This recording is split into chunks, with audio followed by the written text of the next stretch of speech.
Welcome to this week's Southern Football Friday Night the pregame show. We're certainly happy to have you in our home tonight.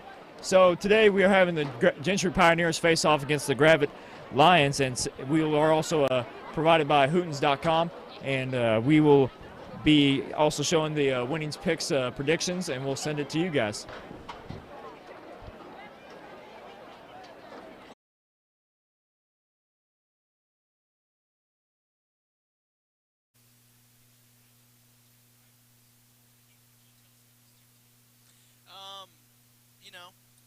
Gentry's a pretty good team. They're 6-3 overall, 4-2 in conference. They got a very good quarterback in Brendan Atwood, and they really kind of live or die with him. They're going to run the ball more. Gravette, though, they're going to throw the ball a little bit more than Gentry, and it's going to be a good game regardless. I feel like there's a lot of playoff implications. We'll get to it at some point, but it's good to go.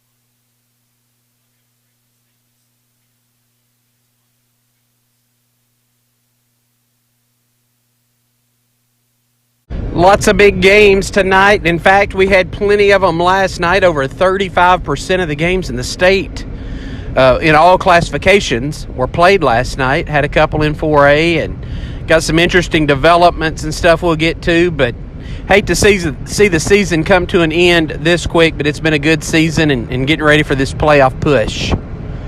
Let's just start in the 1-4A. Huge game up in Northwest Arkansas. Pea Ridge, Shiloh Christian. Winner gets a conference championship.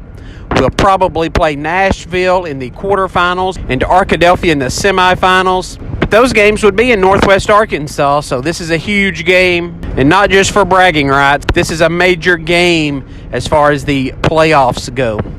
Elsewhere in the conference, Gentry looking to pick up a number 3 playoff seed, playing very well, and they've got a quarterback in Braden Atwood just lighting it up. Now move to the 2-4A. Had some interesting developments on Wednesday afternoon.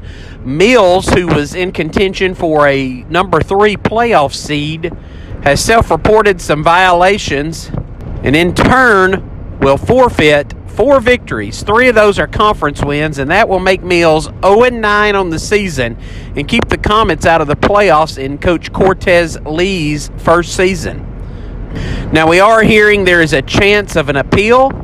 And if that happens, and we have to get courts involved next week, depends how long Mills wants to go on with this, we could see a delay in the start of the first round of the playoffs. And rumor has it, if that happens, then they would be pushed to the weekend before Christmas. And no one wants to see that happen. So hopefully no big mess comes out of this. But Mills' victory does give Stuttgart its first win of the year. That keeps Stuttgart from going winless this year. And the Ricebirds were in danger of doing that for the first time since 1945. Elsewhere in that conference, Riverview and Southside Batesville both battling it out for a number 1 playoff seed, both of them driven by good quarterbacks. Riverview's quarterback, Logan Miller, may be the best player in that conference. Adam Mart from Heber Springs, the quarterback, he'd like to say something about that. Now in the 3-4A, you've got the Rivercrest Colts, Brooklyn, huge game. Major playoff implications. Brooklyn's got to win to get in, or they need some major help, which I don't think they're going to be able to get. So this is almost a half-2 win for Brooklyn. And the Bearcats move up to Class 5A next year. Aggressive. But the big one everyone in Northeast Arkansas will have their eyes on, Jonesboro Westside. Jonesboro Westside playing host to Gosnell. 2 weeks ago, looked like Gosnell was not only the conference champ, but maybe even one of these teams in 4A that can make a deep playoff run, but that's not the case anymore. They've been exposed the past couple of weeks, lost big a week ago, and they have to win this game to get that number 1 seed and conference championship.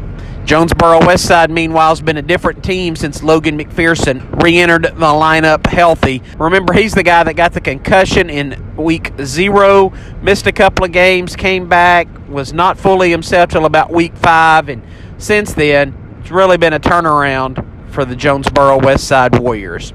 In the 4-4A, the huge game everybody has their eyes on, Dardanelle hosting Mena. This is a big-time game as far as the number 2 playoff seed goes, and Dardanelle wins, they'll get that number 2 seed. If Mena wins, it could be a 3-way tie. We'll come down to the points tiebreaker system, and Mena would probably get that. Depends on what Pottsville does this week, and the Apaches, of course, beat Mena back in week 5. Ozark has a conference championship sewn up, and they're playing a mean brand of defense. The best in Class 4A. They're giving up less than 8 points a game. Bryant Burns, a senior defensive end, outside linebackers leading the charge, but Karsten Dunson, a junior, will finish the year over 100 tackles, and he's become a big-time player for that Hillbilly defense. Now in the 7-4A, probably going to see a three-way tie for the conference championship between Joe T. Robinson, Arkadelphia, and Nashville. If that happens, due to the points tiebreaker system, Joe T. Robinson will be that number 1 seed, Nashville the 2 seed, and Arkadelphia the 3 seed. Arkadelphia got great news last week, though. Cannon Turner, the standout senior quarterback, who's a 4-year starter, 2-time state title game MVP, came back from his shoulder injury last week, played mostly offense. In the playoffs, especially from the quarterfinals onward, they'll need him on both sides of the ball. He may be the best player in Class 4A, and he picked up an offer from Air Force a week ago to go along with one he has from Army, and the Memphis Tigers are really recruiting him heavy. So this is a guy to keep your eye on over the next 2 months and see where he signs. The Nashville Scrappers, alternating 2 quarterbacks now. Ty Gordon, a junior. Keyshawn Stewart, a junior. They've got that dual threat with those guys alternating in the backfield, and defensively their front 7 stacks up with anybody in Class 4A, especially at the linebacker and defensive tackle position. They've got Devontae Witherspoon. Now, Witherspoon's a guy that did not play football as a sophomore. He's 5'10", was going to play basketball only. Missed football, came out last year, had an all-state season, and this year having an all-world type season. He's all over the field making tackles, and he's leading an improved defense for the Scrappers. And all the 8-4A games were played last night. Crossett's the number 1 seed. Warren is that number 2 seed. Star City's in the playoffs as the 3 seed, battling pretty well. You've also seen improved seasons from DeWitt, Monticello. Helena really fell at the latter part of the season. Started the year 0-5 and then went on that losing streak after a lot of players got suspended. And that's not the way anyone wants to enter the playoffs. But watch out for the Hamburg Lions down in southeast Arkansas. Maybe the feel-good story of the year. The current group of sophomores, juniors, and seniors went a collective 1-26 in their junior high careers, and they're in the playoffs as a number 4 seed, and it could be very dangerous and maybe even win a first-round playoff game. All right, Chris, that'll do it for this week, and I appreciate the season. Been a great season, and look forward to talking to you again soon. Thanks. Them 34-13 in a dominating fashion, beating them on both sides of the ball. While with Gravette, they played shallow and lost 61-6, being dominated as well, being on both sides of the ball. And now we send it over to you guys. Take it away. What up, y'all? I am D. Sewell. This is Blue Report. What's happening? and this is the Wolf Winning Pick with Blue Report. Every week we give y'all our predictions of the 4A in Arkansas high school football. Mm-hmm. Shout out to the Southern Sports Network. This is our last week. It's bittersweet, you know what I'm saying? Our last week doing this, Byron. I've been killing it. You've been doing so bad, man. I'm kind of sad about this. You know what I'm saying? Bad, man. Ready to get this thing cranked up? Let's go, man. Last show, man. Last show. Let's do this, y'all. Game of the week. We got 63 P. Ridge at 9-0 Shiloh Christian. Mm-hmm. P. Ridge has won 6 straight games after losing their first 3. Once their O-line got healthy, they've been winning ever since. Last week, they led Green Forest 44-0 in the first quarter. Shiloh, on the other hand, has mercy ruled everybody in the league that they have played. That is crazy this year. So it's senior night, winner gets the conference title, number 1 playoff seed, and home field advantage to the semifinals. I'm taking Shiloh by 10. P. Ridge, Samuel Beard, 118 carries, almost 1,000 yards, 39 yards from 1,000, 13 touchdowns. Quarterback Tate Busey been having a great year also, over 500 yards rushing, 8 touchdowns. Shiloh Christian will counter with Eli Reese. The junior has passed for over 2,477 yards, 25 touchdowns, 74% passing rate. Ooh. Boy, balling, man. And his favorite target is Truett Tollett, 73 catches on the year, over 1,200 yards receiving, only 2 touchdowns, but he's coming through in the clutch. I like Shiloh Christian on senior night. All right, we got Gravette Gentry. Gentry gets the number 3 seed with the win. I like Gentry, dual threat quarterback. Gentry by 14. Brandon Atwood, this is why he likes him. Over 2,454 yards total offense and 27 touchdowns. Brandon Atwood is that guy. Gentry big. All right, Berryville at Green Forest. Neither team makes the playoff. Berryville has won 12 of the last 18. This is 13 of the last 19. Berryville will win the Battle of Carroll County. All right, we got Lincoln at Prairie Grove. PG is in the playoffs for the 9th straight season. They won 13 of the past 14 in this series. I'm taking Prairie Grove by 14. Cade Gant last week, 10 carries, 70 yards. Had a touchdown. We got to have Prairie Grove at home. That's a big rivalry also. All right. We go to the 2-4A. We got Southside Basefield at Ball Knob. Basefield is playing for a share of the league title and could win outright with help from Lone Oak. I'm taking Southside Basefield big. Alex Palmer rushed for 766 yards on the season, 16 touchdowns. Ball Knob sophomore quarterback Johnson Caps over 2,000 yards on the season. I like Southside Basefield on the road. All right. We got Heber Springs at Mills. These are 2 of the 4 teams tied for 3rd place in the league. The winner will make the playoffs. Heber is coming off a big win against Riverview last week. I think they keep the momentum going. I'm taking Heber by 1. Adam Martin over 1,300 yards passing, 10 touchdowns on the season, over 700 yards rushing, 8 touchdowns on the season. Big play guys make big plays in big games. They need it on Friday night. Heber Springs. All right. We go to the 3-4A. We got Rivercrest at Brooklyn. Rivercrest is playing for number 3 or 4 seed in the playoffs. Brooklyn has to win or have Cave City beat Cave City beat Truman to make the playoffs. In an upset, I'm taking Brooklyn to win by 1 at home. Cam Turner, 800 yards on the season, passing over five touchdowns, over 700 yards rushing and 7 touchdowns. I like Cam Turner. He's just a junior quarterback. On the road, I'm taking Rivercrest. All right. We got Gosnell at Jonesboro Westside. This is for a number 1 playoff seed. First round bye. Jonesboro Westside, they stomped Truman last week 21-0. And Gosnell, they gave up over 450 yards last week in a loss to Pocahontas. I think Gosnell, they bounce back and win by 3. I don't know. Jonesboro Westside got a young man by the name of Logan McPherson. 34 carries, 290 yards last week, 3 touchdowns. I'm going with Jonesboro Westside. All right. We got Highland at Pocahontas.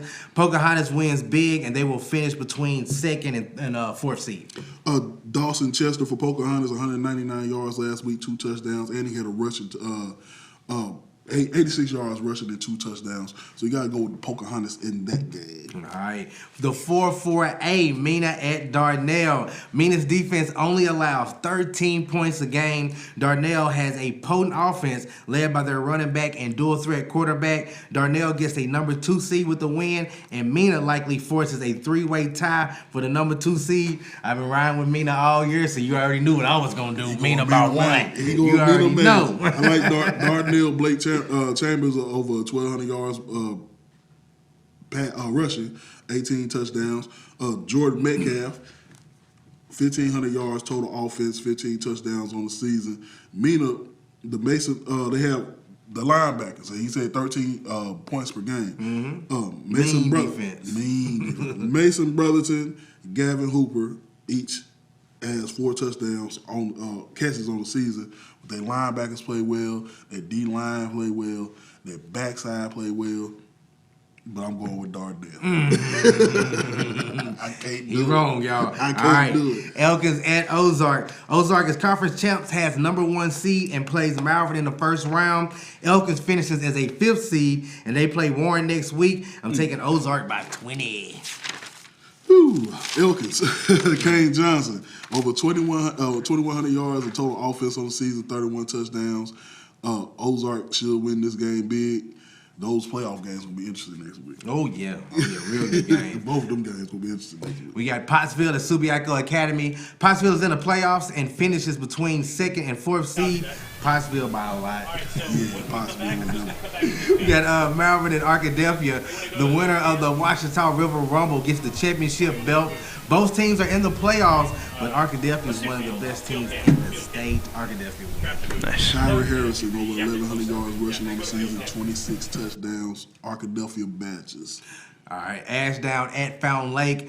Fountain Lake at home by 1. I'm taking Fountain Lake on the upset that game also. All right, this is the last game, y'all. Bauxite at Nashville. Bauxite played Arkadelphia and Joe T. Robinson tough in the gauntlet that they've been going through in the last few weeks, but they lost. Bauxite finishes as a 3rd seed with a win, a 4th seed with a loss. Nashville is playing for a share of the league title and a number 2 seed. Nashville gonna win that thing by 10. Connor Stacy over 1,000 yards passing, 5 touchdowns, over 500 yards rushing, 13 touchdowns. He's totaling over 1,600 yards of total offense, 18 touchdowns on the season. You played all your easy games earlier, and I told y'all it was Catch coming. up with them. And it's in Nashville. Scrapples. You already know what time it is. Nashville. Y'all, we appreciate you tuning in. This has been a Wolf winning pick with Hey, it's the Blue Report. last week. Shout out to the Southern Sports Network. We'll holler at y'all next season. And next season, I'm going undefeated for the season. That's a lot of things. That's big, man. Notice The season. on tape. Undefeated. Notice on tape. Not miss one game. Notice on tape, right? Not miss a game. We'll holler at y'all next year. Well, thank you guys for that. Heath, let's take a look as we see Gravette running on the field. Let's take a look at some stats from the season for both Gentry and Gravette. Yeah, let's go ahead and see those real quick for the Pioneers and the Lions. They'll be putting up on the screen real quick. Like we said before, the Lions are 4-5 overall from Gravette, 3-3 in conference, as opposed to Gentry, who is 6-4 and 5-3 overall. And look at this, Gentry's coming out too. It's senior night, by the way, It is Evan. senior night. There's 11 seniors for Gentry, including senior quarterback Brandon Atwood. Tell us a little bit about Brandon Atwood and his dual threat. Brendan Atwood can pass, but he's more of a runner, and we're probably going to see that tonight with a lot of this cold weather. And, it's going to be really good. Here we go for stats. Let's look at the Gravette Lions first. 940 rushing yards on the season, 10 rushing touchdowns, 1,373 pass yards, and pretty good total yards. Gentry, on the other hand, almost 1,500 passing yards, or almost 1,500 rushing yards, and almost 1,800 passing yards. 17 passing touchdowns from Brendan Atwood. They're a little bit better offense than Gravette, but they have the propensity to throw the ball or turn the ball over a little bit too. Let's go ahead and look at the defense. Total tackles for the Gentry Pioneers, 633, as opposed to the Gravette Lions, which are 476. Gentry's got a few guys that can sack and rush the quarterback. Interceptions, they've actually been pretty good on that sort. 12 for Gentry, 4 for the Gravette Lions, and no defensive touchdowns for either of these teams. Going to be a great game, though. We're about to get it kicked off. Are you ready? I'm ready. Heath, are you? Dude, I am ready for this game. Gentry's going to kick off first. It's senior night, man. That's right. Blake Wilkerson to tease it off, and we are underway. As Gravette will field it at about the 18-yard line. He'll take it up, and he's going to popped hard. He did get popped. And they're going to mark him right at the 30-yard line. Chance Austin took it, and Gravette is set up at the 30-yard line. Did not get taken to the ground, but he sure did get popped on that play. Those tackles are going to stick. Hands are going to sting catching balls, and the tackles are going to get a little bit, they're going to feel a little bit different. It's 40 degrees. It's a chilly night, but it's a beautiful, clear night here in Gentry, Arkansas. Dude, I'm ready to see what Cy Hilger and the rest and these Gravette Lions, what they can do on offense. At 4 Gravette, it's 3 men will go in motion. 2 will line up on the line as Hilger will take a step back. Oh! And that ball's on the ground. And it looks like it was covered by Hilger. Ooh, a little early game jitters there. Also, we've already talked about it a lot, but I'm going to talk about it one more time. That weather probably had something to do with that. It's going to be a little bit odd with the cold weather. I've been in that situation before. I'm sure you have too back in high school. Your hands start to sting, and then they get numb, and then it's just hard to catch balls or throw them like we just saw on that play. It's going to be a loss of about 5 2nd and 15. The Silver will take a high snap and hand it off to Chance Austin. And Austin to the far side and gets hit again for a minimal gain. Terry Dawson on the carry. It looks like that Gentry defense is running hard and running fast. Yeah, it looks like Charlie Reams on that tackle there, coming from the other side too. He's one of their leading tacklers on the season. They got a lot of their defense is pretty good here at Gentry. They got a lot of guys that can make tackles in open field, like you just saw there. Charlie Reams, 81 tackles on the year, second on the team, just behind Will Pyburn. As once again, Gravette sending people in motion.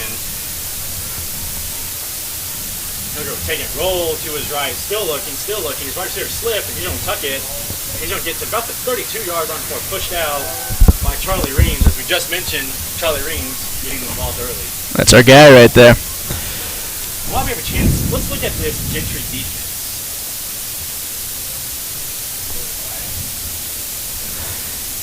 You might have to wait just a second and see if the referees are talking. We do have the flag down. So we have false start on the offense. False start, not sure on who, but did they accept that? Oh, Okay, then now they declined it. Because we saw the mark on the other side says 3rd down, but I thought it was 4th down. There's some confusion early on for the referees. Hey man, refereeing's a tough job. Okay, it is 4th down now. And it looks like they're going for it. They are. It's about 4th and 8. You might see Cy Hilger just punt this one away. Ooh. Trying to get some offsides, but Cy Hilger will look to his sideline for another play. Yeah, they're lined up like they're going for it, but they probably expect them to punt like There's the exactly punt. that. Almost blocked. Not a good punt. That goes out at the 40. We're going to call it the 40. He's still moving. The 39-yard line. So Yeah. a 7-yard punt by Cy Hilger right there.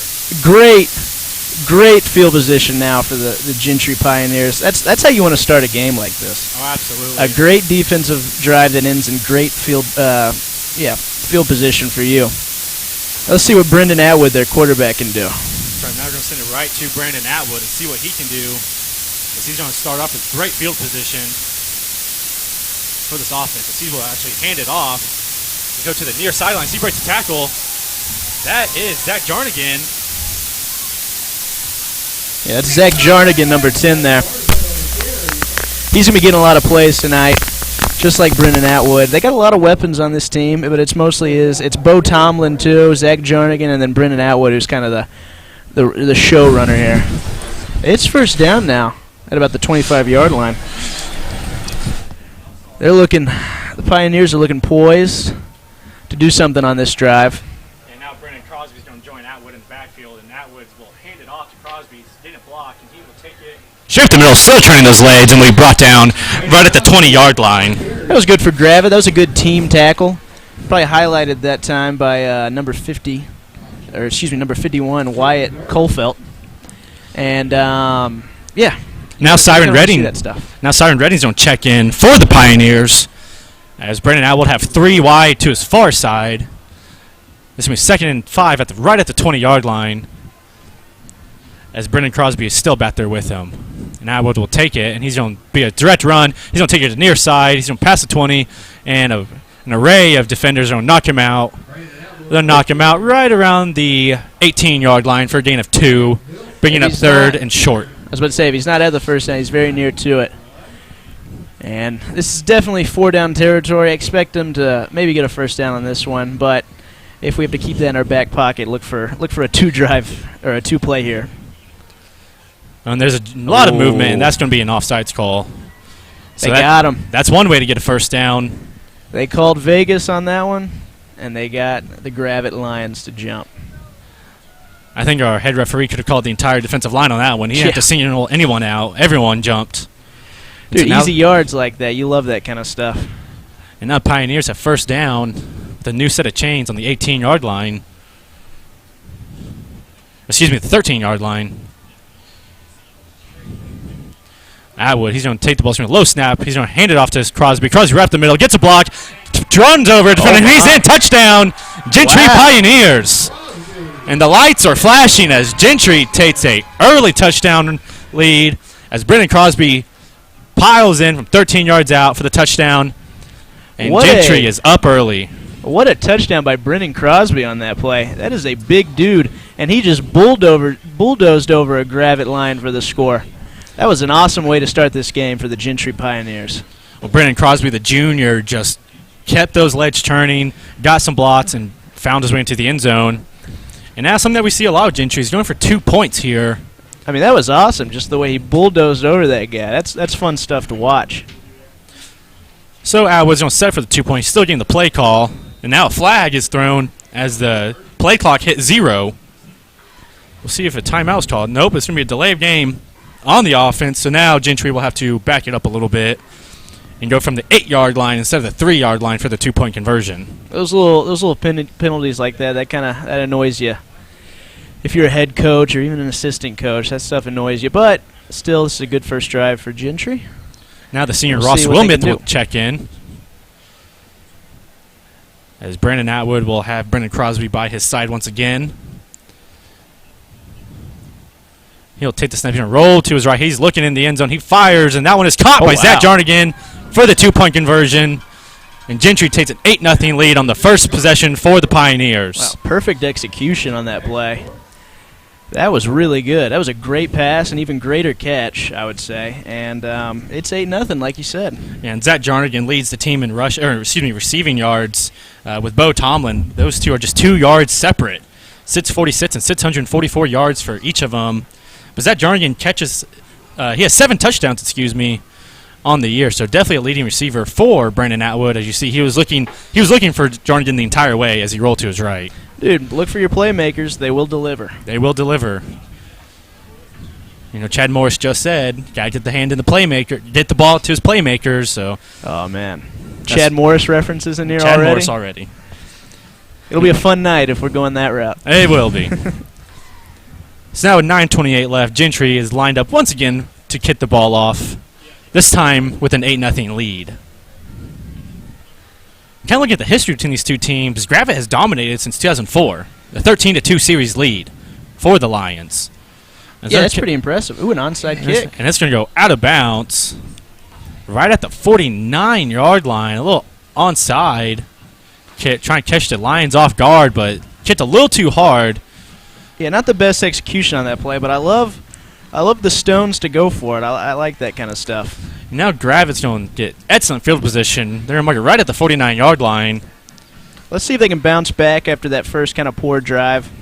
Let's see if they can get a first down, get a little momentum. It's only 8-0. It's early. It's a rivalry game between these two. Well, I know new coach Kelby Bohannon's looking to get his offense on the board now. His team is only averaging about 19 points per game, so he needs to get some points early to stay with Gentry. As Hilger will take the snap, the high snap, he's going to hand it off, and right away Chance Austin is met by a herd of Pioneers. Leading that raid was Anthony Hernandez, the sophomore middle linebacker, getting in there and disrupting Chance Austin. Yeah, that was great defense on that play. Shout out to Anthony Hernandez. Looks like right at the point of contact and didn't let him get a yard on that play. I think he maybe got a step, if that. That should be a stat. I've gotten 4 steps in this game. 4 steps in this game. So now Hilger will take the snap once again. He's looking to his left. He's looking for his receivers. He's going to throw it. High throw, and it's picked off by the Pioneers. That's Chad Jarnigan. He's at the 30, to the 20, and Cy Hilger just knocks him out as Zach Jarnigan, we just mentioned him, pits that ball off and returns it about 30 yards to the Gravette. They're going to mark him out about the 10-yard line. A 39-yard interception return forward to Zach Jarnigan. Yeah, not the best throw by Cy Hilger. Got batted up into the air, and Zach Jarnigan took advantage of that. Almost took it all the way, but kudos to Cy Hilger for stopping him. It looks like that intended receiver is just Josh Dodge, the senior, right off his hands. And talking about cold weather, I'm sure that affected it. He got both hands on the ball, but Dodge cannot come up with that pass. It's a real thing, Evan. This is not how you want to start if you are the Gravette Lions. Now he's gonna keep that ball, faked off to Crosby, and he's gonna be easy. He's gonna take it in without any issue as Brandon Atwood rushes yet again for his 4th touchdown on the year, leading this team in touchdowns and rushing yards. Yeah, let's take another look at that play. for Brandon Atwood. Actually, sorry, we're not going to take another look at that one. It was a great keeper by him, though. And he basically just walked into the end. The guy's the best. Sorry, let's take another look at that play. Look for that to happen. So now Brandon Atwood's going to line up once again for the 2-point conversion. As he's going to hand it off to Crosby, and Crosby is in without an issue, getting his the Gentry second 2-point conversion, and the lights once again flashing for the Pioneers with an early 16-0 lead. The lights flashing is an interesting move. It is looks like Alabama, what they're kind of doing now. A little bit less red, though. A little bit less red, yes.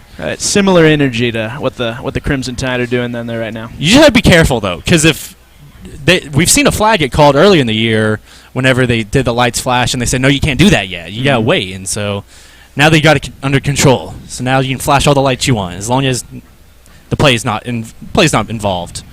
Yeah, could you imagine if it was during a play? Mid-pass, lights start flashing, receivers can't see the ball. That would be a little interference. That would be. So once again, for the third time, with still 8 minutes left in the first quarter, the Pioneers are going to line up for another kick. Yeah, number 11, Blake Wilkinson. He's getting some early kicking action. He is, and we'll see if they try to do another surprise onside, as the Lions are really built on this near side. But he will kick this one off to low line drive kick, and it's going to be Chance Austin fielding at the 20-yard line. He's going to take it, got some blockers in front of him, and pows over a defender, and it's going to be knocked down at about the 38-yard line.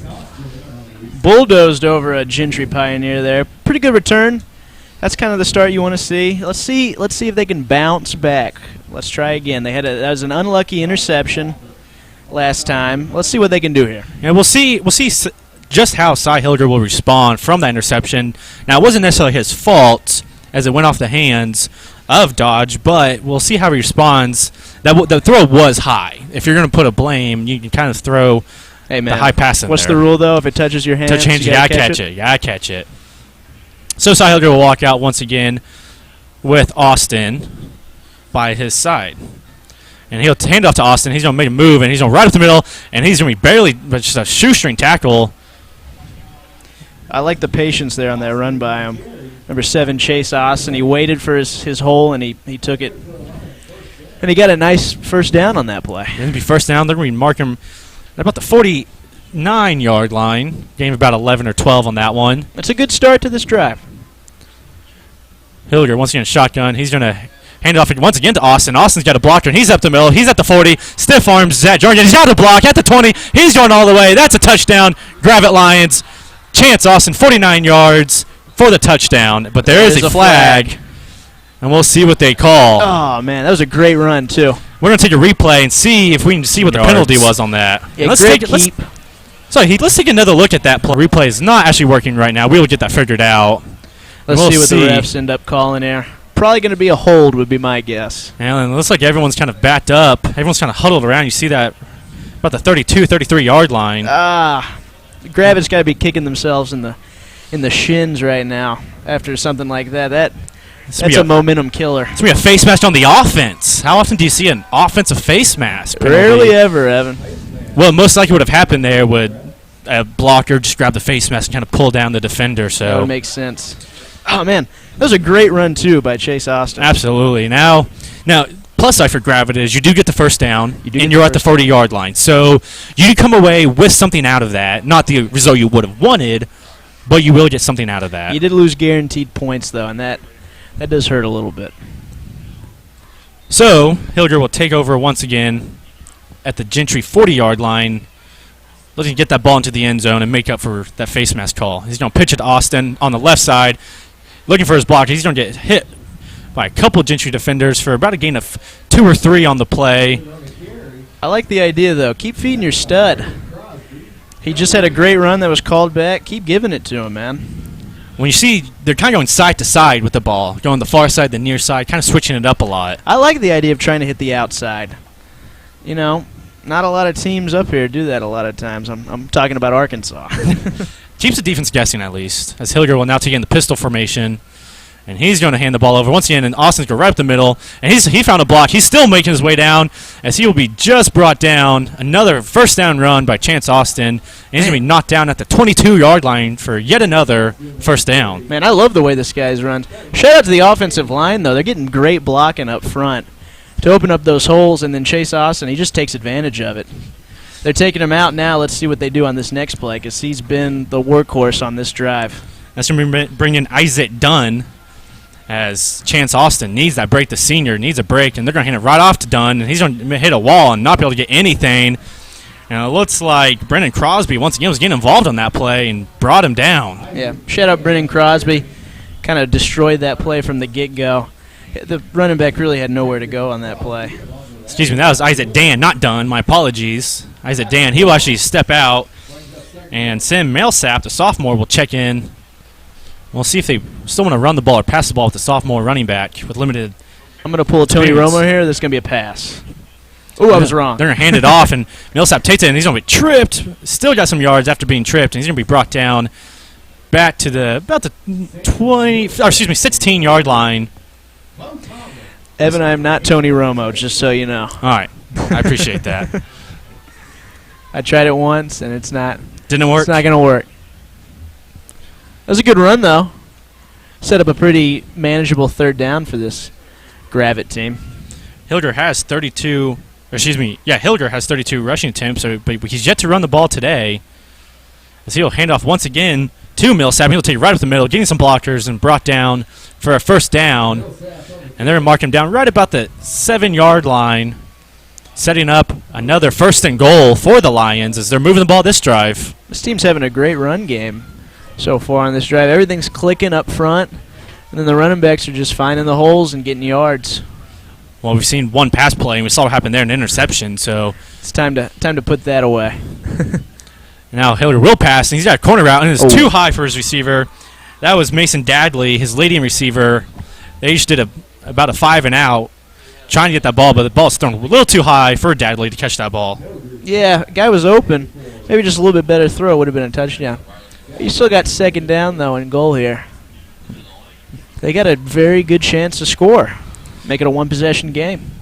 You see Gravette will kind of do a hurry-up almost, get to the line, but then instead of getting set and looking over, they'll just kind of look over to the sideline real fast and see what they can do. As once again, Millsap is going to be behind Hilger in the pistol formation. And they're going to send the man in motion. That is Trenton Durham, as they're going to hand the ball off to Millsap, and he's going to take it to the outside, and he's going to hit. And he's going to lose a yard, bringing up 3rd and 8 on the play, and Millsap can't do anything as that big defensive line was right in the way. That's right.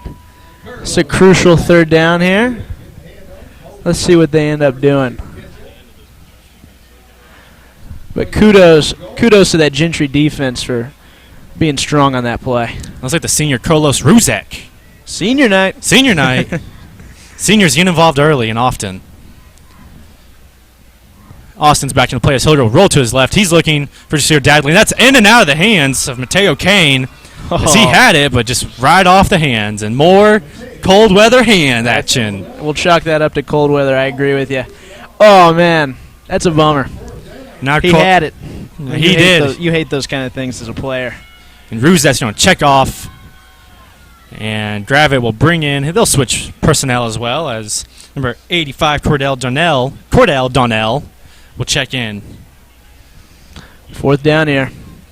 4th and 9 from the 9-yard line. No first downs here, as Gravette will have to punch it to the end zone if they want to keep possession of the ball. Hilger, he's going to take it. Step back, rolling in the pocket, looking, almost trips. He's going to roll to his right.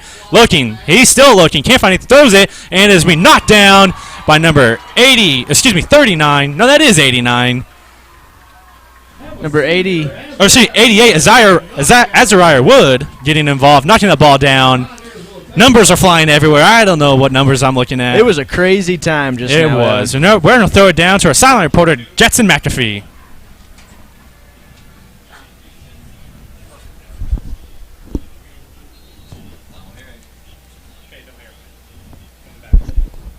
Thank you, Jetson, as Gentry will take over from their 9-yard line, and they're going to have to go 91 yards. A little bit different scenery than their last couple drives. It is, as they've started every possession in Gravette territory. As they're handed off to Zach Jarnigan. He cuts back to the far side, scoots out a man, still juking, and now he's going to be hit by a whole herd of Lions. That's my word of the day, is herd. Nice.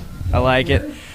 Dude, that was the shiftiest and most most effort I've ever seen on a 4-yard run, I think, in my entire life. You know, Jarnigan, he's got some moves on him as he has to stay up. He doesn't want to get tackled. He's going to want to keep every movement he can. So there's going to be a 2nd and 5 from about the 14-yard line for Brandon Atwood and this Gentry offense. Number 12, Charlie Reams, is back into the game. And it looks like some gloves are being thrown off the field as Garrison Jackson, assuming Zach Jarnigan, ditched the gloves as he will actually take the ball. He's looking to pass, and he will. And that's number 2, Mateo Kane, wide open, and he's caught the ball. And he's at the 50. He's still up, and he's down. What a play, Mateo Kane. Catch that ball, and we're going to take a replay of that. We got to see that one again. Ditch the gloves as he will actually take the ball. Great he's looking to pass, and he will. And that's number 2, Mateo Kane, wide open, and he's caught the ball. And he's at the 50. He's still up, and he's down. And they're already in Gravette territory after that one. It only takes one play to get there, and it does. And now Gentry is in prime position. Zach Jarnigan gains some credit for some passing. He can throw the ball. He's 4 for 6 on the year with 80 yards, so he's no stranger to throwing the ball. I love trick plays, Evan. I do too. Now Atwood, he's going to hand it off right to Charlie Reams. He's going to be met by number 40. That is, I don't have a 40 on my roster, so we'll see. We'll have to get a name on that. We're just going to call him number 40 for now. Number 40 has become his name for now. It's kind of a cool name. Interesting. There is no number 40. Good tackle by him, though, to make it 2nd and long. We got 2 different rosters up here, and no one has a 40, so we'll have to see who his number 40 is. That man might be a ghost. Number 21 is going to go in motion. That's Joshua Chanel. Excuse me, not Joshua. Siren Redding. As Atwood's going to take, he's going to throw it, and he's got Zach Jarnigan wide open at the 20-yard line. He can just walk into the end zone as Gentry has scored once again as Brandon Atwood finds Zach Jarnigan for 45 yards for another touchdown, and we're going to take another look at that one. Redding, as Gentry scores once again. And he's got Zach Jarnigan wide open at the 20-yard line. He can just walk into the end zone as Gentry has scored once again as Brandon Atwood finds Jarnigan. He's at the moves. He can catch the ball. He can throw the ball. He's your overall playmaker, and Gentry. He's your Swiss Army knife. He is. He's a man of many talents, and once again, as we mentioned prior, Gentry will line up for a 2-point conversion to make this a 24-0 ball game. Jarnigan and Bo Tomlin are your wideouts as Brandon Atwood's going to roll to his right, looking for Tomlin. He's actually going to throw it, and it's going to be knocked down, incomplete. So Gravette makes a stand. It's 22-0 though. 22-0 though. With 2 minutes and 37 seconds left in the first quarter, Gentry's leading 22-0 as we will go to commercial break. Things can get messy here in Northwest Arkansas. That's where I come in. I'm Jeff Danley, your local farmer's agent. Contact me so you can get the coverage you need.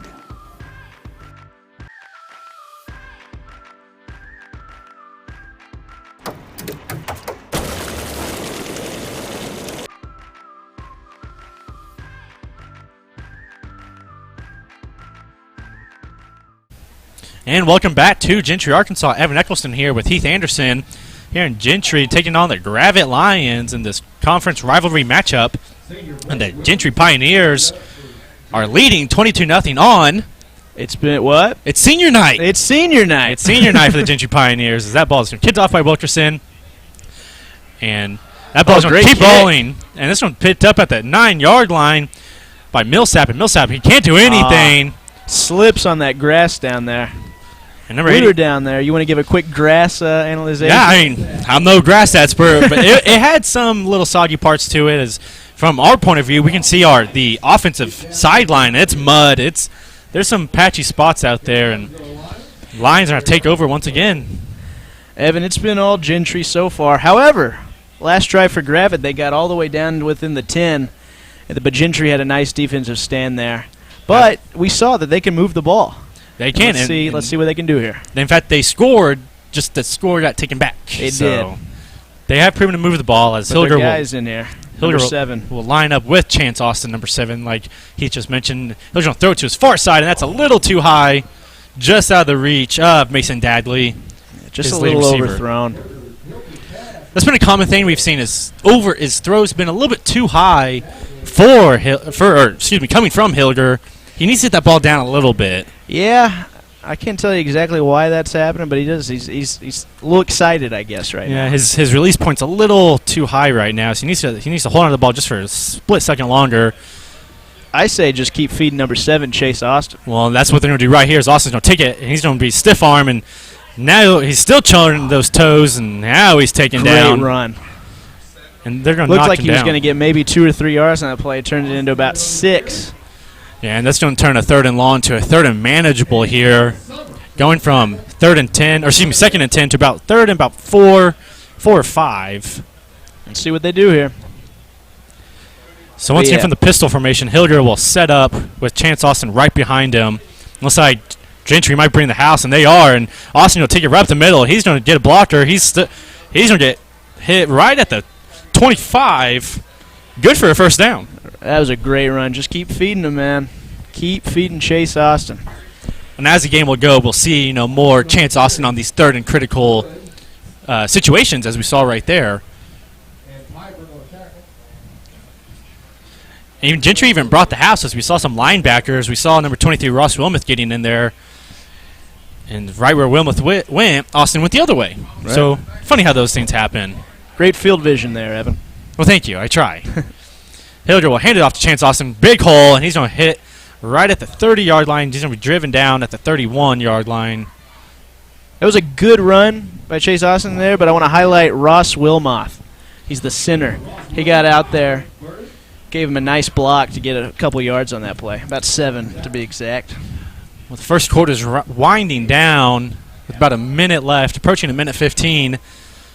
And then, that works every time. If you hand it off to Chance Austin and he puts you up 6 yards on first down, leaves you 2 plays to pick up 4 yards. Right. It's not Hilger once again in the pistol. I did the wrong name. That was 23 Trenton Durham. Just want to shout that guy out. Now, Austin's going to take it, but he's not going to get much. As Anthony Hernandez once again got involved there, as well as Ross Wilmoth. As we go under a minute here in the first quarter, Pioneers leading 22-0 over the Gravette Lions. On senior night. Senior night. It'll be 3rd and 1 for Lions. I think, Austin just checks out. I was about to say you'd assume that Austin get the ball here, but he's going to go to the sideline. I think it's still fair to say run play, though. Millsap will check in as we will have some whistles. I believe a timeout was called. Yes, a timeout with 30 seconds left, and Gravette's going to take that timeout. And we will take a timeout with him.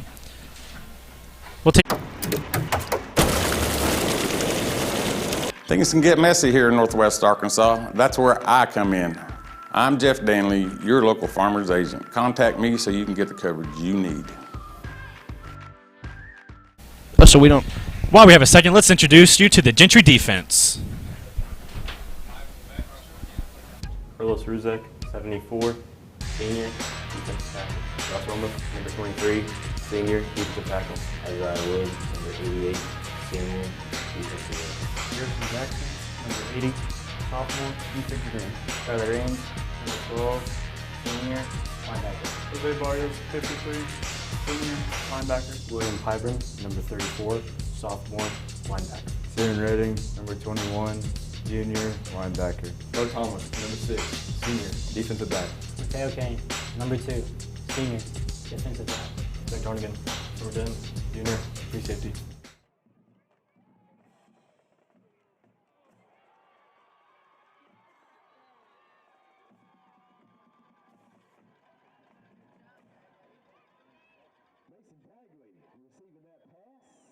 Out of the timeout. I was expecting run. I bet you were expecting run. Absolutely. And the first completed pass of the game for Cy Higler. Excuse me. What's his name? Cy Higler. Spot on. Cy Hilger. And, they're back in business for Gravette. They're going to be approaching the Pioneer side with about 30 seconds left, just under 30 seconds. And Millsap, he's going out for wide receiver, and Hilger said, no, get back here. You're my running back on this play. I need you.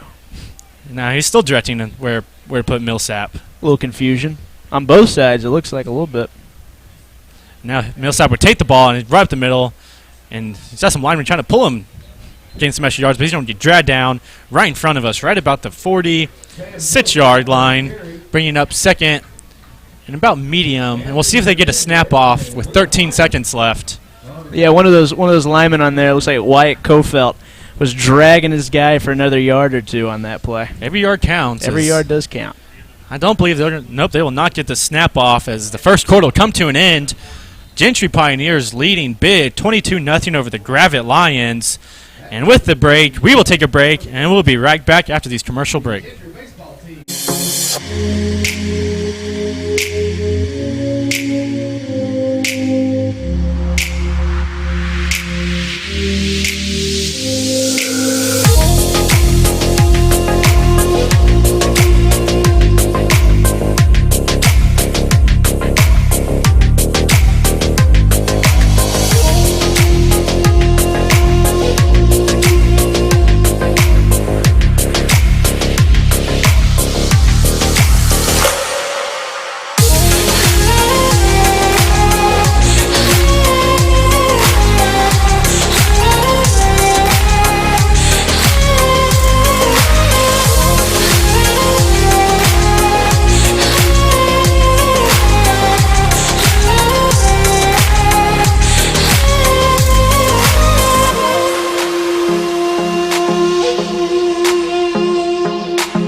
And welcome back to Gentry, Arkansas, as the second quarter is going to get underway here, with the Gentry Pioneers leading big 22-0 over the Gravette Lions, as Cy Hilger will take over once again, 2nd and 8 at the 47. He's going to look to his right. He's going to throw it, and that's behind him, and that got tipped up. Looked like Josh Dodge once again was in on the pass, but hits his hands and falls incomplete. A little bit, thrown a little bit behind him. Almost, I was scared it was going to be intercepted for a second with it going up in the air. We saw that in the first quarter. But you get another shot here, 3rd and long. Let's see if they can convert like they did last time on 3rd down. Chance Austin is in there for Gravette. Now they're going to walk back. Hilger getting the play call. Mason Dadley as well as Trenton Durham on this near side, 4 wide. He's going to roll to his right. Hilger looking. He's going to tuck that ball. He's going to run, and he's going to be just short. Big hit out of bounds. He did get popped on that one.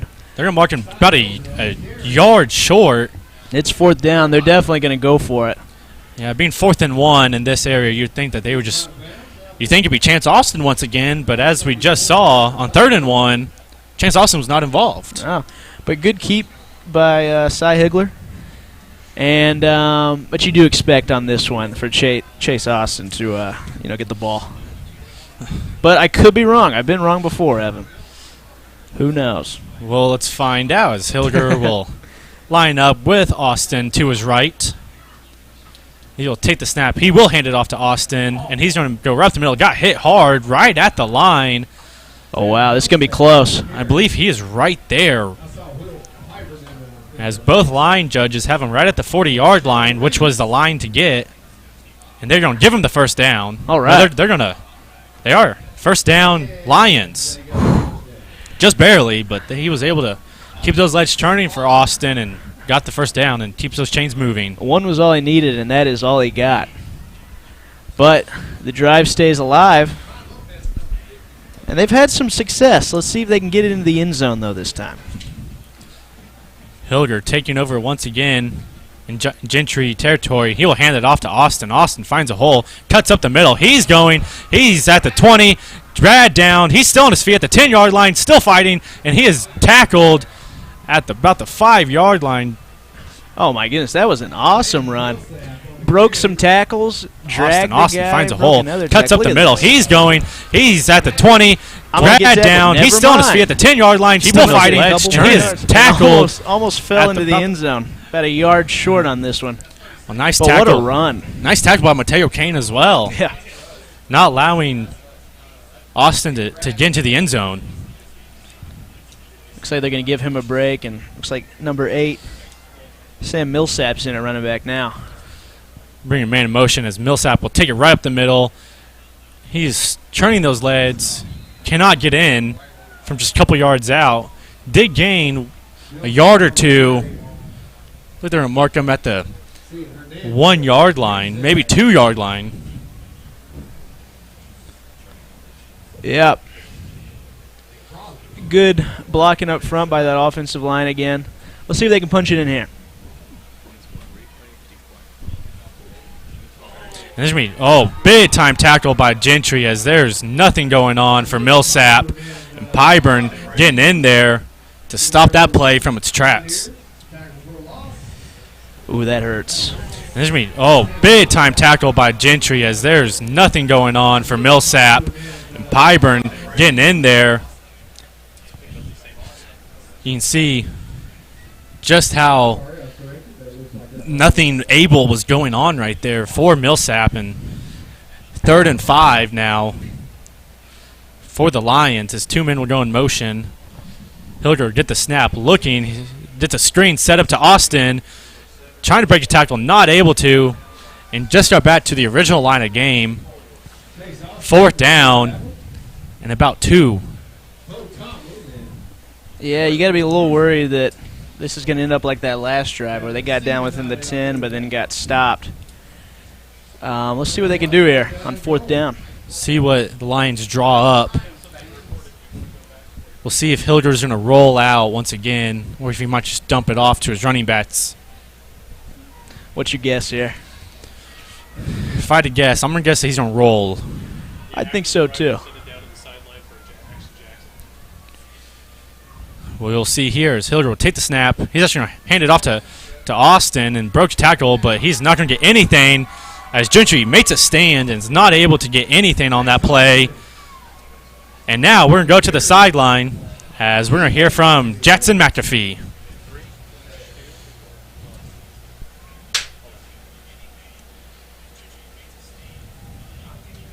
Pioneers putting on the goal line stance right there.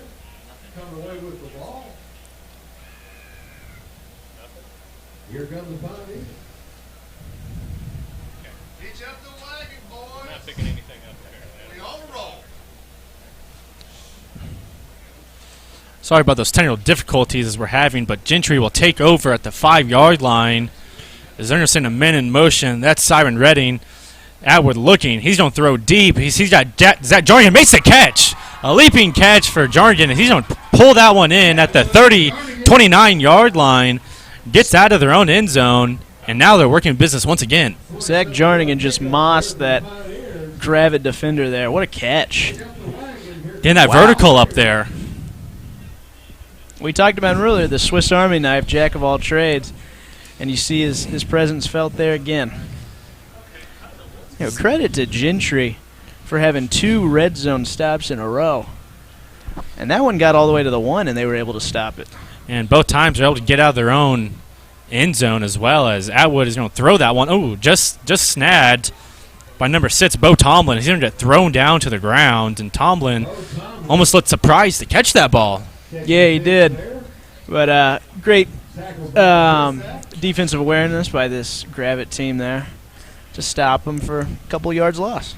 This will be about 2nd and 12 from the 26-yard line for the Pioneers as they have huddled, and they're going to see what they can do to get back to at least the line of scrimmage here. That was really the first sort of resistance I've seen. This Gentry team has been able to just go right down the field. Atwood's going to keep the ball in the fake, and nice tackle right there by our unknown number 40. Number 40. Brandon nice. Brandon Atwood thrown back, and another loss. Good defensive drive so far by Gravette. Maybe I jinxed him right when I said, they've had really no sort of... no problem. No problem. I'm going to knock on wood real quick if you don't mind. Well, now Gentry's lining up for 3rd and 17 from about the 21-yard line. Big play from Jarnigan earlier, and now Gentry's looking to get this ball 17 yards for a first down as Atwood's going to look to his left. Now he's going to come back to his right, and that's a catch by Bo Tomlin right at the first down line, and he's going to push over and get the first down.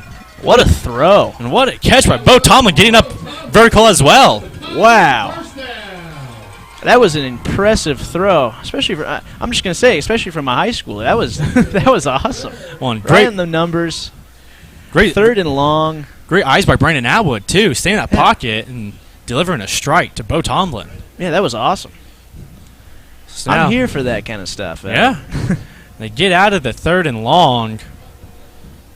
Set up 1st and 10 from the 41-yard line for the Pioneers as we hit 6:45 on the clock. And Nothing doing for the Pioneers. And the ball comes out, and it looks like Gentry might have got that ball. Ball just hit the ground and was immediately recovered. Yeah. Good awareness by number 70, Isaiah Freeman, to jump on that ball. Isaiah Freeman getting on that loose ball. Now we're going to have some checking in for the Pioneers, get some new leads in there.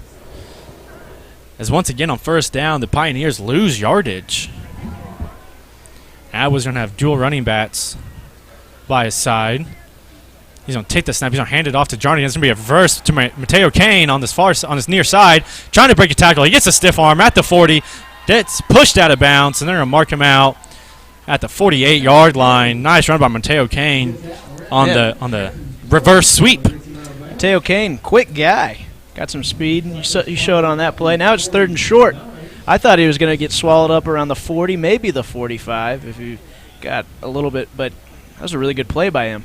My roster has listed him at 5 foot, exactly. I don't know if that's true or not, but that's what he's listed at. And short guy with some speed, though. I'm doing the eyeball test. He's a little bit taller than that, I think. A little taller than 5 foot. So once again, Atwood's going to line up with Crosby. He's going to fake it. He's going to keep it himself, and he's going to run up the middle. He breaks a tackle. He's at the 40. Gets tackled by Chance Austin right at the 30-yard line. An 18-yard run. 28-yard run by Brandon Atwood, and that's another first down. And now, once again, the Pioneers are in Gravette territory. They're back in business, and it all started on that third and long, which I think maybe have demoralized this Gravette team a little bit. That's gotta hurt your confidence when you can stop them, get them to the 3rd and long, and then they convert it anyway. They lined up fast. Now they're going to check over to the sideline and get the play call. Plenty of time on the play clock with just approached 10 seconds. Now he gets the call on Atwood. Chats with his linemen. Gentry approaching. They're going to bring some linebackers. We're going to hand it off to Crosby. And he's going to get a couple yards there. Brought down about the 34 for a gain of 4-yard line, bringing up 2nd and 6.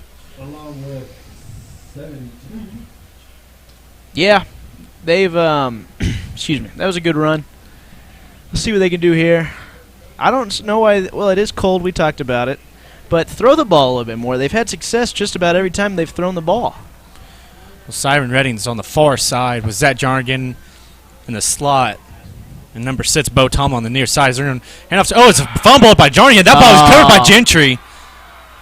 Or excuse me, Gravette. Gravette's going to take over.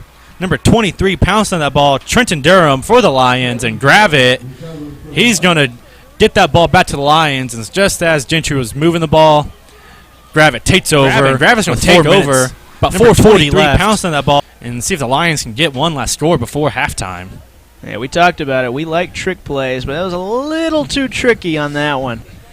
Well, it looked like they've run a very similar play before. It's just that ball went right off Jarnigan's hands and foamed the ball. And you don't want that to hurt Jarnigan's confidence, as we've seen him do everything today. You don't want one small play like that to hurt him. So it's cold hands, Evan. It's cold hands. But hey, what a momentum swing for this Gravette team. Let's see if they can convert here. Hill just going to send a man in motion. That's Josh Dodge. He's going to throw it, and he's a wide open man, but cannot hit the pass. A little bit overthrown again. Trent Durham, the man who just received the ball, cannot come down with it. Hill just going to send a man in motion. They got a little lucky on that Josh Dodge. play. He's going to throw it, and he's a wide open man, but cannot hit the pass. A little bit overthrown again. Well, once again, the pass was a little too high from Hilger. Just a little bit, yeah.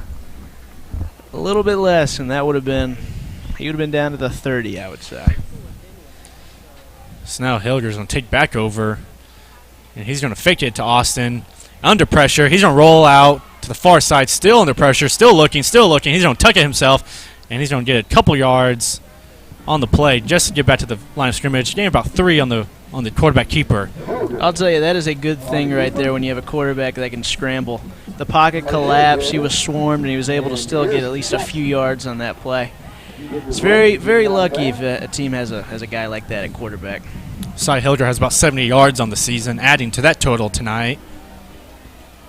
as he has that ball at least moving for 3rd down and 7 from the 36-yard line. And they have not killed a lot of time.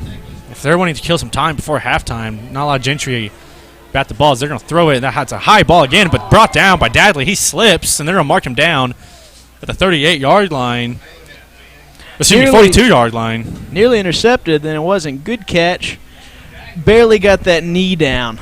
He would have gotten the first down if he didn't scoop that knee right on the grass. Yeah, and he was trying to sell it as if he wasn't down, but the referee was right there, called him down. But that brings up a 4th and 2. Good eye by the ref. But yeah, 4th and 2. Let's see what they do here. Isaac Dan, their bigger running back, going to come in, but they're going to just be a timeout on the play, as Gentry will call a timeout with 3 minutes and 48 seconds left. As the break goes on, we will take a break as well.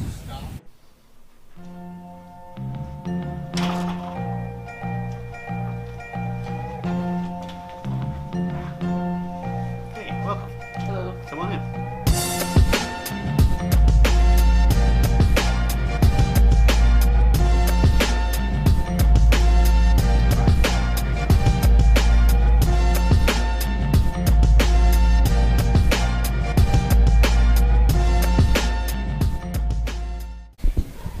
And welcome back to Gentry, as the Gravette Lions will take over 4th and 2 from the 42-yard line. They just need 2 yards, but it's a long 2 yards as that ball is set up just touching the 42-yard line. They need to get to the 44, as Hilger and this Lions offense will run back onto the field. I'll say this is a crucial 4th down, like all 4th downs, but this one has a little bit more, it seems like. You want to kill some more time at least, not to give Gentry enough time to score once again. So Hilger was set up right. He's going to roll to his right, excuse me. And so he's going to tut that ball, try and get the first down, and he does. He stretches that ball over, gets the first down, he's going to run out right at the 45-yard line for a gain of 3, just enough yards to get the first down. Yeah, good play call. That looked like that was a design run. They were planning on doing that. Kudos to him for picking it up. And they get to kill some time and possibly score before half. That's right. Now number 80, Garrison Jackson, will check on for Carlos Ruzek. Jackson, a sophomore, checking in for the senior. Now Hilger once again trying to get that ball moving downfield. As he's going to look, he's looking right over here, and he's going to pass it to the other side. It's a low throw, incomplete. Most of them have been overthrown. This one was underthrown. Looking for Dadley once again, but cannot hit it. You know, they kind of got away from that running game a little bit. Whenever they had the running game with Austin, they were moving the ball. Now they're trying to run the ball a little bit more, and what that does is incompletes like that stops the clock. It does. Yeah, I haven't heard Chase Austin's name in a while. He's in there. He's blocking. But every time he gets the ball, it seems like he gets positive yardage. We'll see what they do here with 2nd and 10 from the 45. As Hilger and Austin back lined up. Dadley right in front of us. And he's going to fake it to Austin. He's going to throw it. It's a high throw once again. His intended receiver was Josh Dodge, and that was too high for Dodge. It's going to be 3rd and long, 3rd and 10 for Hilger and this Lions offense. You were talking about it, you know, maybe milking some clock. They have not really milked any clock at all here. There's still 3:35, plenty of time for if Gentry were to get the ball again to score before half. And am I wrong? Does Gentry get the ball to start the second half? They will. They kicked off to start the game, so Gentry, if they play their cards right, they can get a touchdown, go to the locker room, get the ball. It could be a 16-point swing within a matter of like 2 or 3 minutes. Hilger from the pistol formation is going to take it, runs the option. He's going to get hit hard for a loss, and that Gentry defense is everywhere. And I can see Coach Hudson on the sideline. And Coach Ernest on the sideline. He's pumping his fist. Hilger from the pistol formation is going to take it. Happy. Runs the option. He's going to get hit hard for a loss. Looks like a few guys on that the tackle. Gentry defense Ross is Wilmoth, number 23, among some other guys. This defense has been getting at it tonight. It looks like Gravette's just going to punt this ball. Zach Jargon's I wouldn't call him a deep man. He's the deepest man, playing kind of a safety center field position. So is Mateo Kane. Just playing it safe, just in case it is a pass, I guess. I expect Hilger just to take a step, punt this ball. We saw his last punt go for 7 yards. Actually going to hand it off. Going to do a trick play. He's got a man wide open field as Dadley just kind of throws it back to Hilger, and this going to be short, but man, Dadley, he's not a he's not a quarterback, but he had Cordell Donnell wide open. He could have walked into the end zone if he really wanted to. Mateo Kane bit on the reverse, and Mateo Kane could not get back, and blown opportunity from Gravette right there. It was a good idea. I liked it. Just not great execution on that one. But you're right. Gentry might be able to play their cards right and score here. So Gentry would come out with 3 wide on the far side. It's Jarnigan, Tomlin. I believe that is in motion, number 20, or 21, Simon Redding, as Crosby will take it off. He's going to take it to the left side. He's got room. He's got green grass in front of him. Zach Jarnigan's out there, and he's going to get knocked out of bounds. They're going to mark him out at the 17-yard line. Steven Redding was the one in motion, and Pioneers picking up first down once again. As we're going to take a replay of that one for first down. Get off. He's going to take it to the left side. He's got room. He's got green grass in front of him. Zach Jarnigan's out there, and he's going to get knocked out of bounds. Yeah, great patience on that play. Yes, kudos to the big boys up front. Sets Pioneers up for another first and goal from the 17-yard line. As that was going to design keep it, he's going to run right up the middle. He'll be brought down at the 10-yard line for a gain of 7. Picking up 2nd and 3. Those design QB keepers, they're working for Gentry. Pretty much everything is working for Gentry. But when we got a player like Brendan Atwood who can run and throw the ball, then you can do that kind of stuff with a lot of success. And they're milking some clock here. Going to try to make sure, I guess, Gravette's not going to be able to have any chance of scoring by the end of this. Atwood's going to take it. He's going to hand it off to Crosby. Crosby bouncing off some tacklers and going to be wrapped up for a first down. They're going to mark him down at the 5-yard line, bringing up 1st and 5, approaching a minute 25 on the clock. Now the big boy Ross Wilmoth will check in for Steven Redding. First and goal here. Going to milk some clock. This is good time management. Good clock management compared to the last drive we saw from Gravette. Well, the Pioneers are hoping just to kill as much time as they can and just score right before that clock hits 0 and take this large lead into the locker room. And that's a reverse, and well watched by the Lions, as that was a kind of reverse fate to Ross Wilmoth, who just checked in as a timeout is called. Good tackle by Trenton Durham there. Wasn't fooled at all. Not fooled one bit. They tried. Didn't work, though. So the Pioneers will take a timeout with 53 seconds left, and we will take a timeout with them, and we'll be right back here on the Southern Sports Network. Today's game is brought to you by Reliable Bookkeeping and Tax Prep. Keep your books straight with a reliable partner at Reliable Bookkeeping and Tax Prep. Call them at 479-757-0508. Also brought to you by L&B Heating and Air Services at 479-799-6429. And by Grubbs Bar and Grill locations throughout Northwest Arkansas.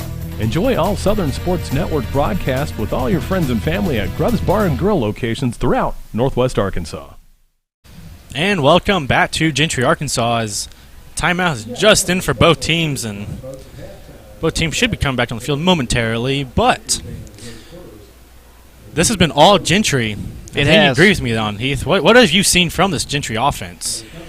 Well, what I've seen here is a lot of Brendan Atwood, a lot of Zach Jernigan. The connection between those two, they've obviously been playing football together for a long time. The chemistry between those two has been really good, and they've had a lot of success with barely any sort of pushback from Gravette. Brendan Atwood was going to take over at the 5-yard line, 2nd and 5. He's going to roll to his right, looking for Tomlin. Tomlin catches the ball for the end zone for a touchdown for the Pioneers. Bo Tomlin from 5 yards out. Once again, just did about a 5 and out towards the pylon and catches that ball with ease. And Brandon Atwood with his first throwing touchdown.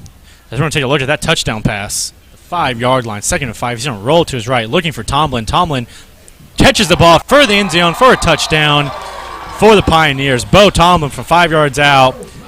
You can see Chance Austin was on coverage there, and Tomlin with an excellent kind of selling that fake and kind of pushed off a little bit to the pylon, and Pioneers lead 28-0 with 48 seconds left. Now Brandon Adams going to fake the handoff to Crosby, and he's got the corner. He's in for the 2-point conversion. Once again, 3 for 4 so far on 2-point conversions, and Gentry, with 48 seconds left, has a big lead as we're going to send it down to Jackson McAfee. Well, as you can see, guys, on 4 of their 5 possessions, Gentry has scored a touchdown, and 3 of those 4 times they scored, they got the 2-point conversion. As you can see on the sideline, all the players getting riled up, and some of the coaches too. And as for defense, they've been stopping them all game, and it's just been amazing for these kids to have all that excitement. And it's definitely going to carry out to the second half. Let's take it back to you guys. Thank you, Jackson, as Pioneers now lead 30-0 with 48 seconds left in the first half, and Pioneers, it's been all Pioneers. It has. You know, Gravette has had their chances. They really have. You would have thought maybe after that turnover they could have gotten some momentum. They've gotten into the 10 a couple times. But Gentry, kudos to them for having good defense when it counts. Like you said, it's 30-0. It really has been all Gentry. But it's been a little bit more competitive than 30-0 in my opinion. Well, and just looking at the history of these two teams, like I mentioned, Gravette has led the series since 2004, 13-2, and Gravette averages 34 points per game in this history. Wow. But nothing so far as Wilkerson once again will kick that ball off. It's going to bounce at the 20. It's going to be picked up by Carlos Fernandez. He's going to roll over to the far side, got a hole, and he's going to be tripped up and brought down. I'll mark him right about the 33-yard line. He's got the hoodie look. I like it. He does have the hoodie. It's cold out there. It is cold. The hoodie coming out of the pads, though. I'm a fan of that look. Could never pull it off in my high school days. No. But, you know. So with 43 seconds left, the Lions will take the field once again to see if they can get anything on the board before we hit the locker rooms and the heaters. Yeah. That's the important part there. That is the important part. Yeah, let's see what they can do here. You want to be aggressive. Haven't had a lot of success throwing the ball, but you're probably going to have to throw it. So Isaac Dan's going to check in. He's going to get the ball, and Dan's going to just run right up the middle, pushing his way, still not moving anywhere, and they're going to call it dead. Gain of 9. That clock is still rolling. Lions have a couple timeouts. They're taking their sweet time. They might be content. It looks like they're going to go for another play, but it doesn't look like they're going to be upset if they don't try to score before the end of this. So Hilliard will take it. He's going to hand it off once again to Dan. He's going to run it. He's going to bulldoze his way over, and it's another first down. And now they're going to call a timeout. Isaac Dan with some aggressive runs so far. So they're going to call a timeout just to move the chains. So they have 11 seconds. Should be able to get one more play left. As the clock is now put in motion, and as we roll 5 seconds, as Hill going to take the snap, he's going to hand it off to Dan once again, and Dan's going to run it right up the middle, tackle at about the 44-yard line, and that will do it for the first half as the Gentry Pioneers leading big, 30-0 over the Gravette Lions. As halftime begins, we will take a break, and we'll be right back.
Cheerleaders are receiving the across-the-field megaphone today in a public display of sportsmanship, leadership, and character. This megaphone, along with 7 other megaphones in Arkansas, will be traveling across the state to inspire thousands of cheerleaders this season as it passes through the multiple schools, uniting communities, and encouraging school spirit.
Ladies and gentlemen, now taking the field is the Gentry High School Competitive Marching Ensemble.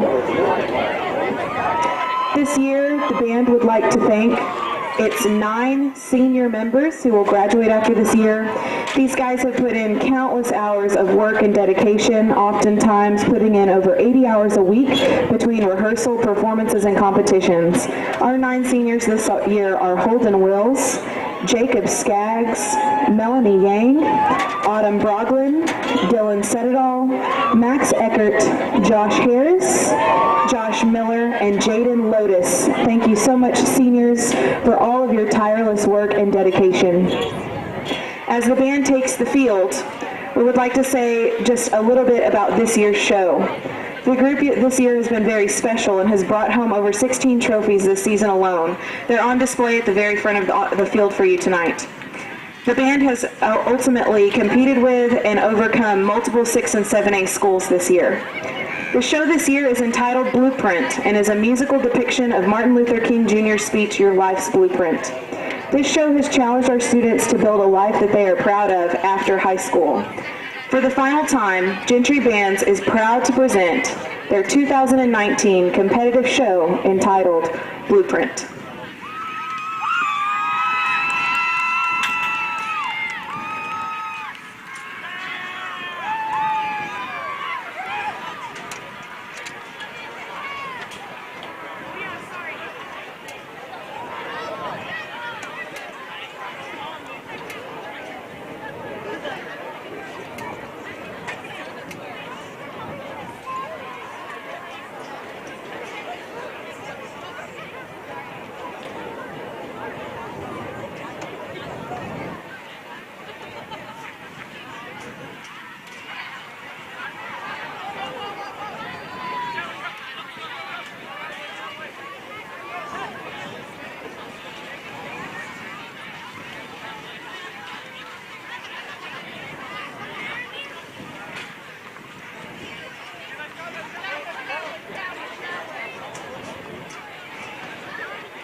I need not pause to say how very delighted I am to be here.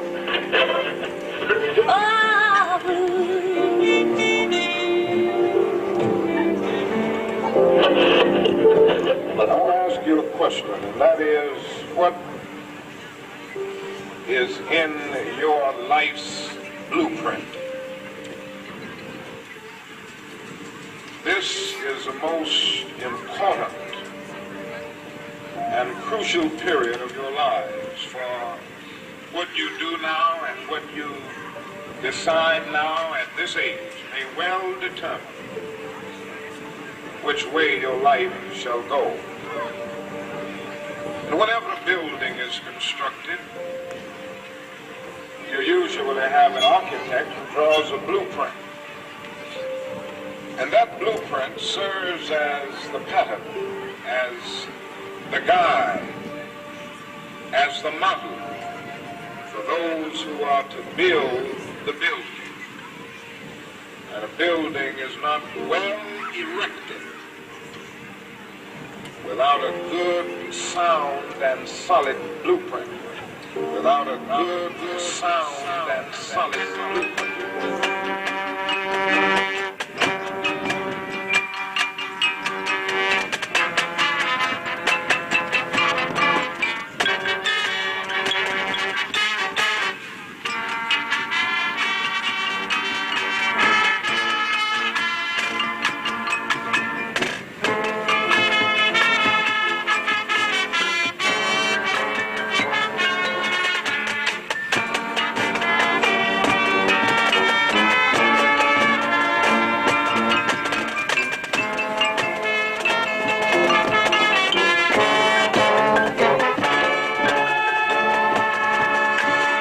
Always feel that you count, always feel that you have worth, and always feel that your life has ultimate significance.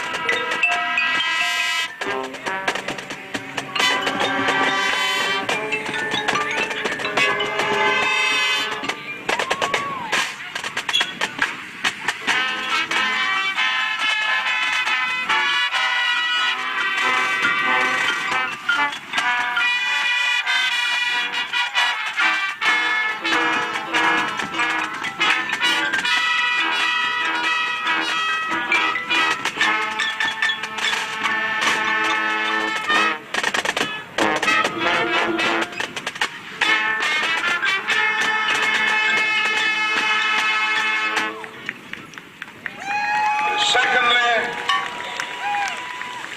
in your life's blueprint, you must have as a basic principle the determination to achieve excellence in your various fields of endeavor. You're going to be deciding as the days and the years unfold what you will do in life, what your life's work will be. Once you discover what it will be, set out to do it, and to do it well.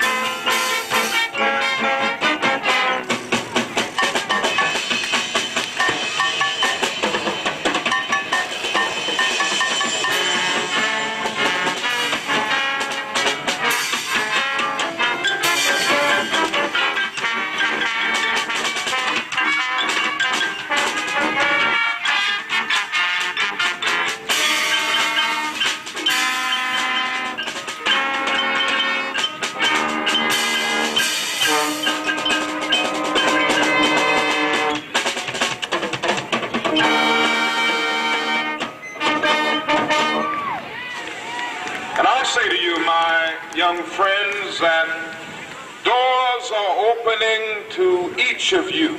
Doors of opportunity are opening to each of you that were not open to your mothers and to your fathers. And the great challenge facing you is to be ready to enter these doors as they open.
I want to take a moment and thank Simmons Foods for supplying the T-shirts and footballs that cheerleaders have been throwing tonight.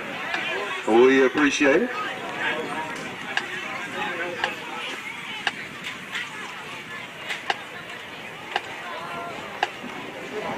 And while we're still swapping bands, the baseball team had their drawing for the 50-50. We need Miss Ann Brown to come catch up with a baseball team member. Ann has won the 50-50 drawing.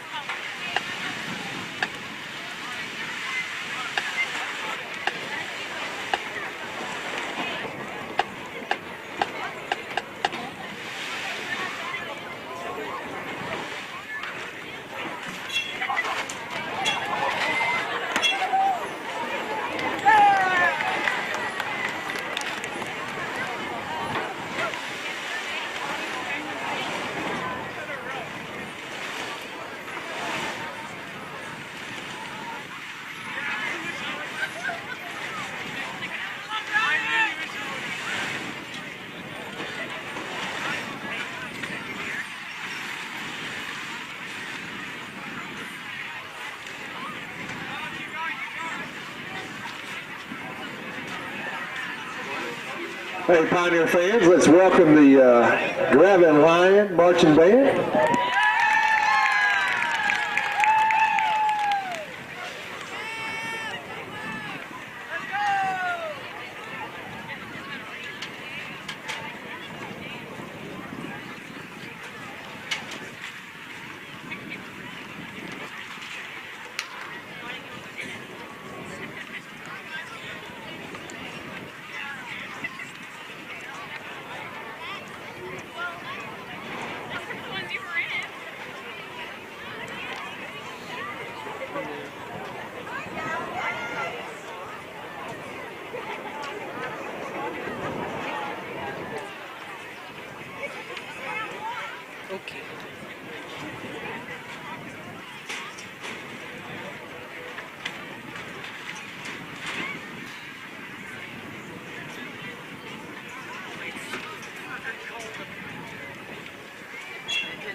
I didn't wear my my coat.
Hey, somebody keeps sitting on their mic button or something. I keep hearing static.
All right, guys, I'm standing right here with Coach Paul Ernest for Gentry Pioneers. Coach, what do you say with a 30-0 lead? What do you guys continue to do going into the second half? Well, we got to finish. We talked a little bit about in there, some things we saw on film we could do better, some things we saw we could take advantage of, but most importantly, we just got to keep the intensity. We got to finish. And I see a lot of excitement on the sidelines with these kids and how much they're with all the defensive stops and scoring on 4 of their 5 possessions. What do you think about that? I mean, this game is all about emotion, about momentum. We grabbed the momentum early. We hadn't really quite let go of it. Some defensive stops have been phenomenal. Stopped them twice down inside the 10-yard line, and then to have hit some big plays with Brandon Atwood, Zach Jarnigan is, just kind of gets on Mo's back and you ride it. All right, is there anything else you'd like to add before we go into the second half? Go Pioneers. All right, thank you. We're sending it back to you guys. Well,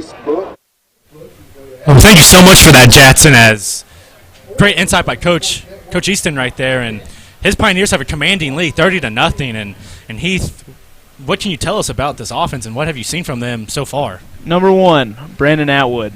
Number 2, Zach Jernigan. That chemistry between the two, they have a touchdown pass, Brandon Atwood to Zach Jernigan. The run game's been pretty good too, but it really is Brandon Atwood. He's the guy. The offense lives or dies with him, and right now it's living. Well, and Brandon Atwood's who we highlighted going into this game as being this dual-threat quarterback who can do it all. And then, like you said, he's found Zach Jarnigan. And on the other side, for Gravette, not much. What do you think Gravette needs to do to get the ball rolling here in the second half? You need to give it to number 7, Chase Austin. We saw a few times in the first half they were able to get the ball down into the red zone, and it was really because they were able to run the ball with Chase Austin. Let's see if they can do that in the second half. Well, we're going to prepare for kickoff here momentarily as Gentry has just a commanding lead so far, and they're looking to keep it going here into the second half as that kick is sky high and fair caught by number 13.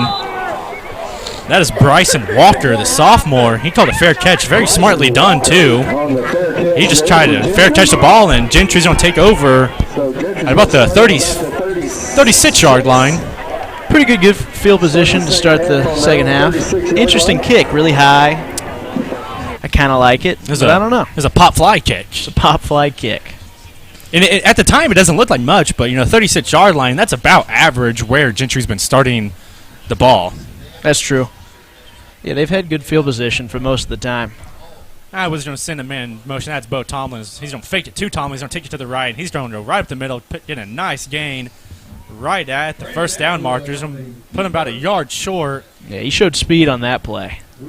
We talked about it. He can run, too. He ran it in for a touchdown as well as threw for 2. And, this Gentry team is locked and loaded.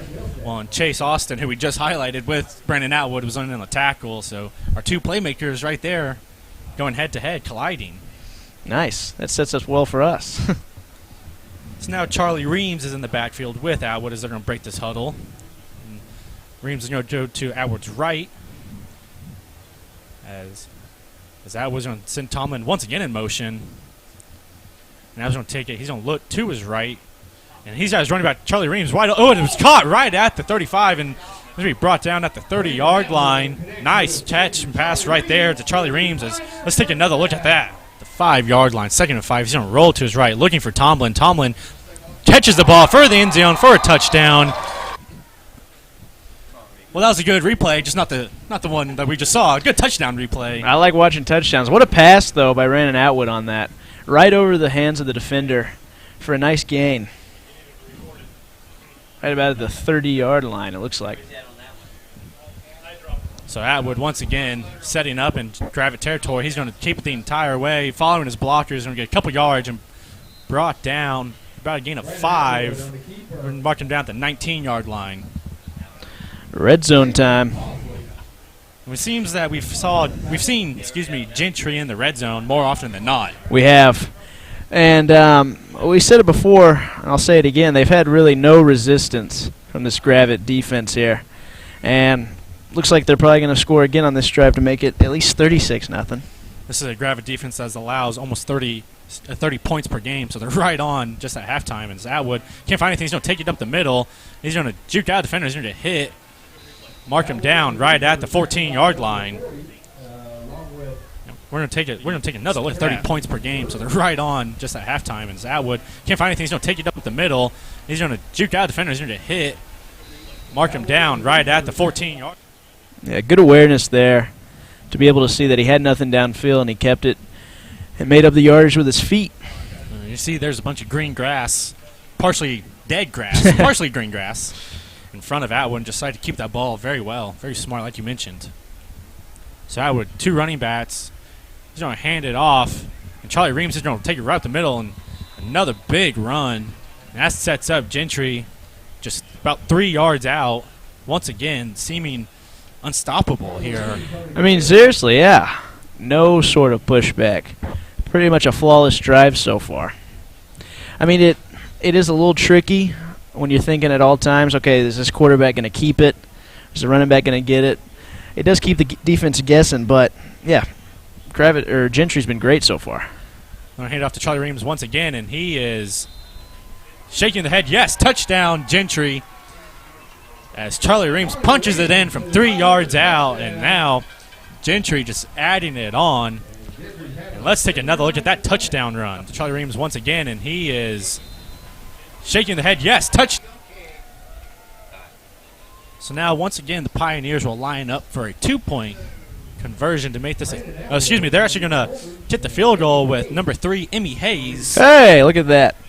First field goal attempt of the night. First field goal tonight. On senior night. Senior night. Emmy Hayes is not a senior, but it is senior night as Emmy kicks the ball, and it's a line drive. She's got it. Field goal by Emmy Hayes. Gets the PAT, and that creates a 37-0 lead for the Pioneers. And crowd loses offense their is hyped mind up for that PAT. I know the crowd is probably the loudest, and they've had a lot to cheer for. That's probably the loudest I've heard them all night, though. That was awesome. Congrats to Emmy Hayes getting the PAT, and just adds to this Gentry lead.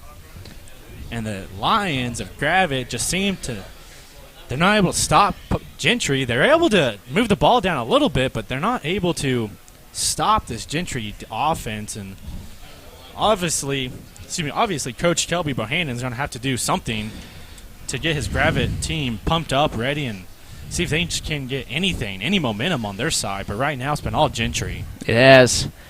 You want to see him still compete. All things point to this game's probably over in regards to win or loss. But you don't want to see a team quit. You want to see him finish the season off strong. It's a rivalry game. Still get up for it.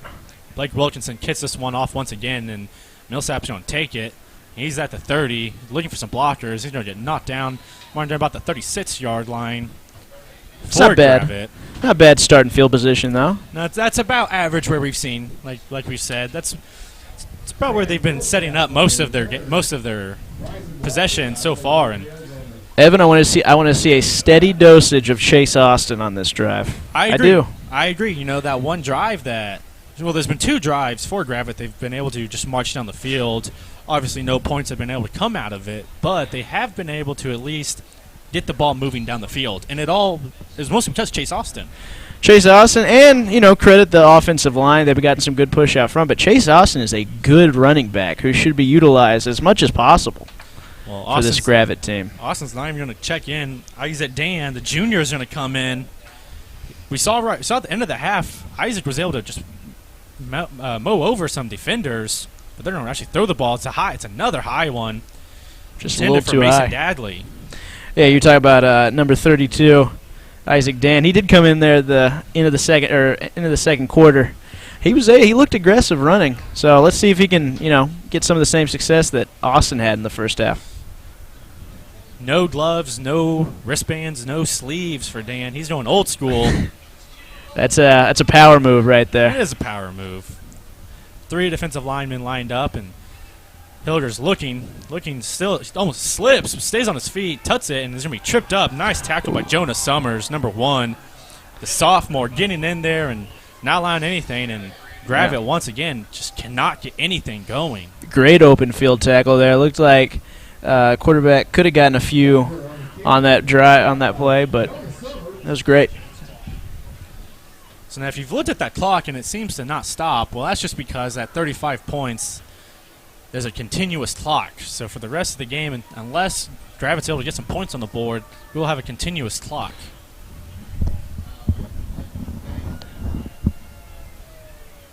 So Hilger. And it's a screen. It's a high throw once again, and trying to get Austin. Excuse me. That was not Austin. That was number 23, Trenton Durham. Looked like kind of a busted play there. A little miscommunication by some of the linemen and Trenton Durham himself. It's 4th down. A little bit of a bummer for this Gravette team, but, Gentry's playing great defense. Good for them. Well, we've seen this formation before as Hilger kind of lines up deep. Last time they tried to run a fake. This time they will punt the ball, and there's no one back as nearly blocked. Gentry will just let this one ended up being a pretty good punt. Cordell Donnell will down that ball. They're going to knock him right at the 36-yard line. And that's where the Pioneers will take over. Brandon Howard's already on the field. He's ready to go. He wants to get this ball going. Cordell Donnell, by the way, great name. That is a good name. A lot of L's, but good name. A lot of L's. Kind of rolls. He rolls Cordell really. Donnell. It does. Excellent name choice by the Darnell family. Shout out to them. So once again, Pioneers will take over. If you didn't know, it was Senior Day. It's Senior Night, man. Brandon Howard, a senior, leading this Pioneers offense. And then he's going to hand it off to Reams, and Charlie Reams isn't really able to do much. And that is one plus side if you're Gravette. What you've noticed is they're able to stop that run decently well tonight. Yeah, they've had a few big runs, Gentry has, but I agree with you. Gravette has been able to stop the run for the most part. It's that passing game that's really been killing them. Our unknown number 40 has been everywhere tonight. If we knew his name, we would credit him. But man, we would love to say his name, but we just don't know it. Out of the 7 rosters, it seems like we have up here, there is no number 40. There are a bunch of rosters. So Brandon Atwood once again will take over the shotgun formation. 2 tight ends. One tight end on the right side. Zach Jarnigan comes in motion, fakes the screen, and he's going to throw it deep. Getting tangled up, and that ball's going to fall to the ground incomplete. Number 21, Siren Redding, was in on the play. Kudos, number 42, Caleb Brown, on that. Got in there, nearly intercepted it. That was really good defense by him, though. Siren Redding was getting kind of hand-checked. They said Caleb Brown. As they're kind of going back and forth now, he will check off. Now number 80, Garrison Jackson, and number 2, Mateo Kane will check in for the Pioneers. Hey, this could be a moral victory here for Gravette. If they can stop him here on 3rd down. It's 3rd and 10 from the 25. Approaching the 4 minutes and 30 seconds left here in the 3rd quarter as Atwood's going to look on this right side. And there's going to be a pitch, and now Zach Jarnigan, he's at the 40, cross midfield. Wow. Shoots out a defender, and he's going to be brought down and thrown out of bounds. What a play. The hook and ladder, man. Hook and ladder there. That worked very well. That was awesome. What a play call. You say we like fake play, 40. cross midfield. Wow. That was a fun one, man. Shoots That was out the awesome. defender, and he's going to be brought down. Executed perfectly. Thrown out of bounds. Yeah, executed perfectly there. Trick plays are always a sight to see. They are. If they're done right. If they're done right. If it's a fake punt where you chest pass it to a guy 10 yards behind the first down, then that's not so good to see. Another Arkansas reference. Taking shots at him. I'm sorry. So if you can't laugh, you're going to be upset. That's right. Atwood sets up with 2 running backs once again. And he's going to throw it. He's got Tomlin hit as soon as he caught the ball and can't hold on. Number 32, Isaac Dan, was right there to deliver a blow. Number 85, Cordell Donnell there. Good for him. Getting in, disrupting that pass.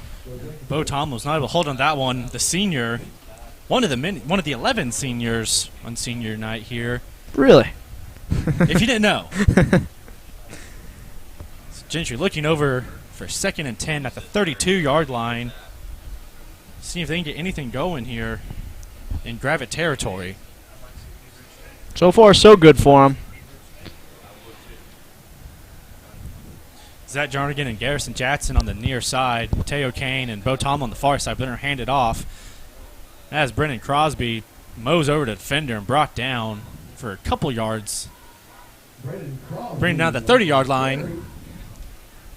For a game about 2, bringing up 3rd and 8. Is number 12, Charlie Reams, will once again check in for Crosby. And Crosby's kind of looking shaken up a little bit, holding his back. It looks like he's going to head off to the trainer. Yeah, maybe just got popped a little bit. Let's hope he's okay. I can tell his hand is kind of on his back, on his lower back area. But Atwood will take the snap. It's a low snap. Throws quickly to Jackson, and Jackson's going to be brought down right at the 20-yard line. Garrison Jackson, the sophomore, catches that one. That's another first down. Gain of 10 for the Pioneers. They've been really good at converting third downs, and I don't think any time that they have had a third down that they haven't converted it. Well, shout out to the big boys up front, the offensive line led by Carlos Ruzek, the senior, leading that offensive line, giving Brandon Atwood plenty of time to throw the ball and make those reads. Go ahead, sorry. This was a quicker pass, but nonetheless. You love shouting out those big boys up front. They don't get enough love, you know. They don't. You're right. Atwood steps back, looking to his right, has to roll, avoids a tackler, still rolling, and now he's going to get brought out of bounds by Isaac Dan once again. Collision there with the chain gang. It's always kind of scary seeing those guys run right at you, and you got the chains. You're padded, but it's always a scary sight to see. Yeah, be careful with those knees. That's all. That's always what I'm worried about. They don't get taken out too hard. But that was a good defensive play there by Gravette. They need more of those, especially right now, being on the 20-yard line. They do need more. Easier said than done, obviously, as we are now under a minute in the third quarter.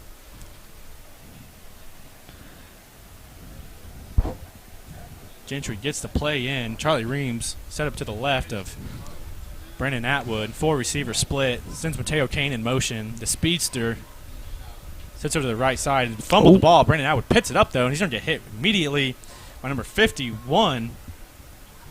A little miscue there. Good job by Gravette.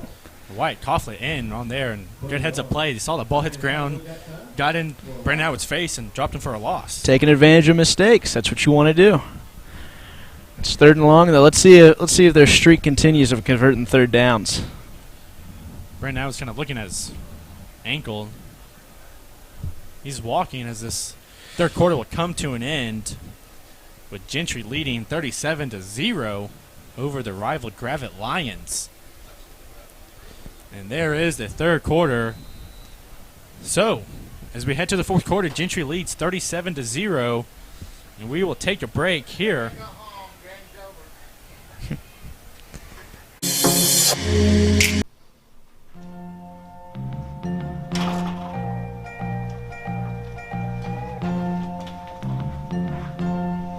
Hey, welcome. Hello. Come on in.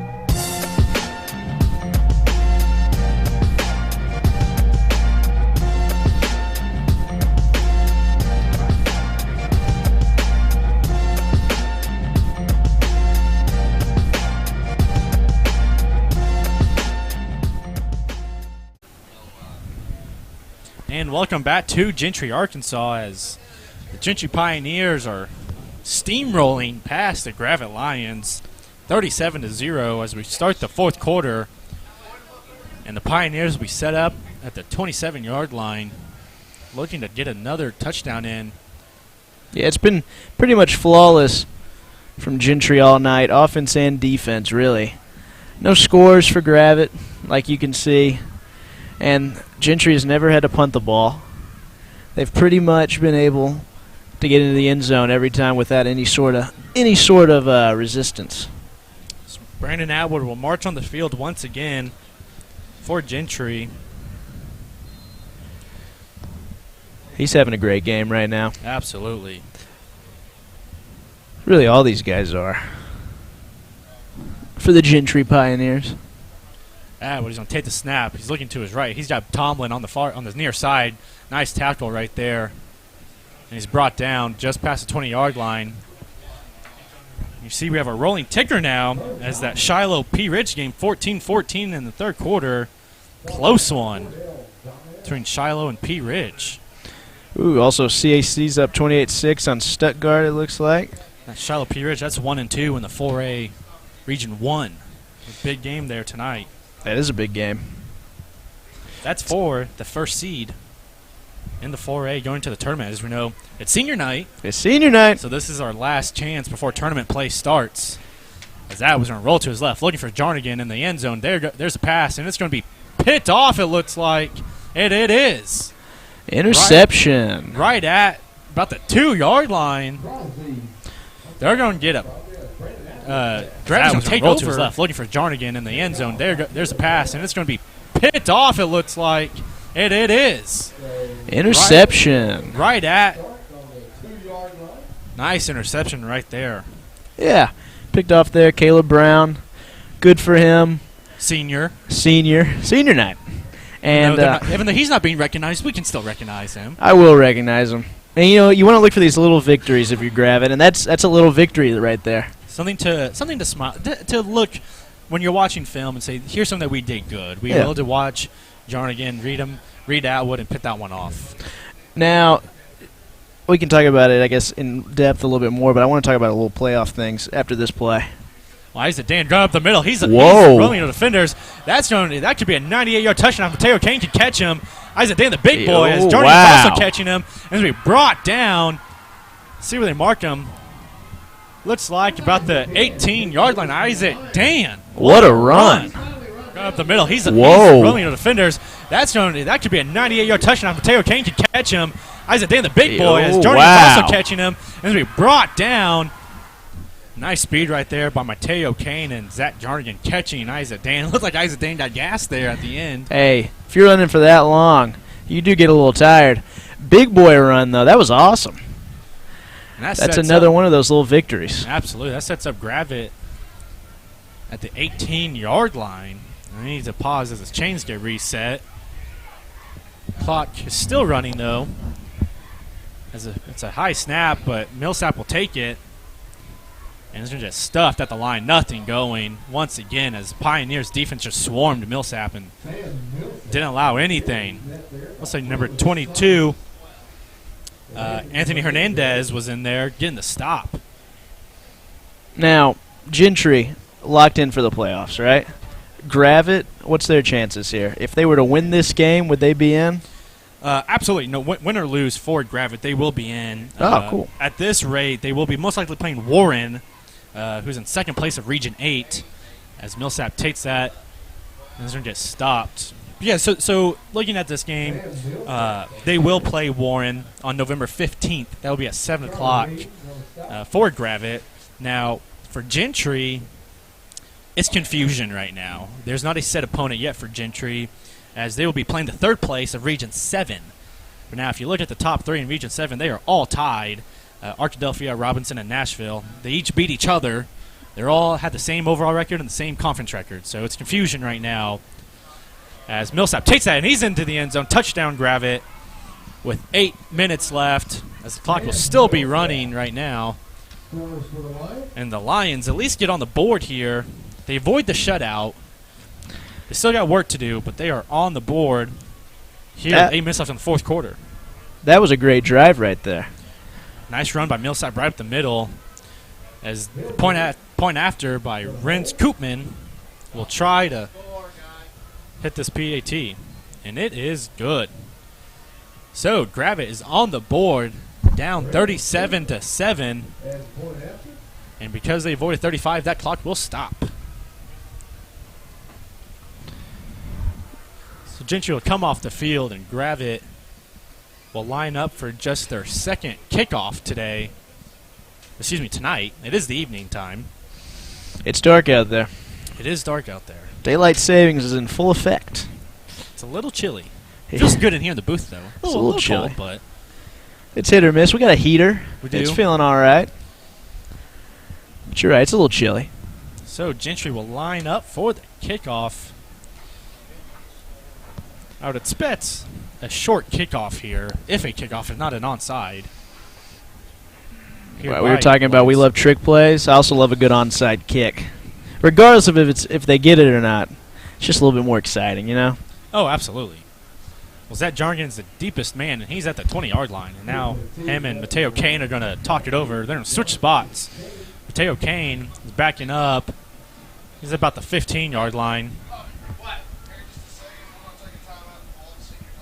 So now there's a kickoff, and looks like Charlie Reams is going to take that one. He's at the 30, voids a tackle, slips through, and he's going to be brought down at the 33-yard line where the Pioneers will set up. So Brandon Atwood will come out once again for the Pioneers.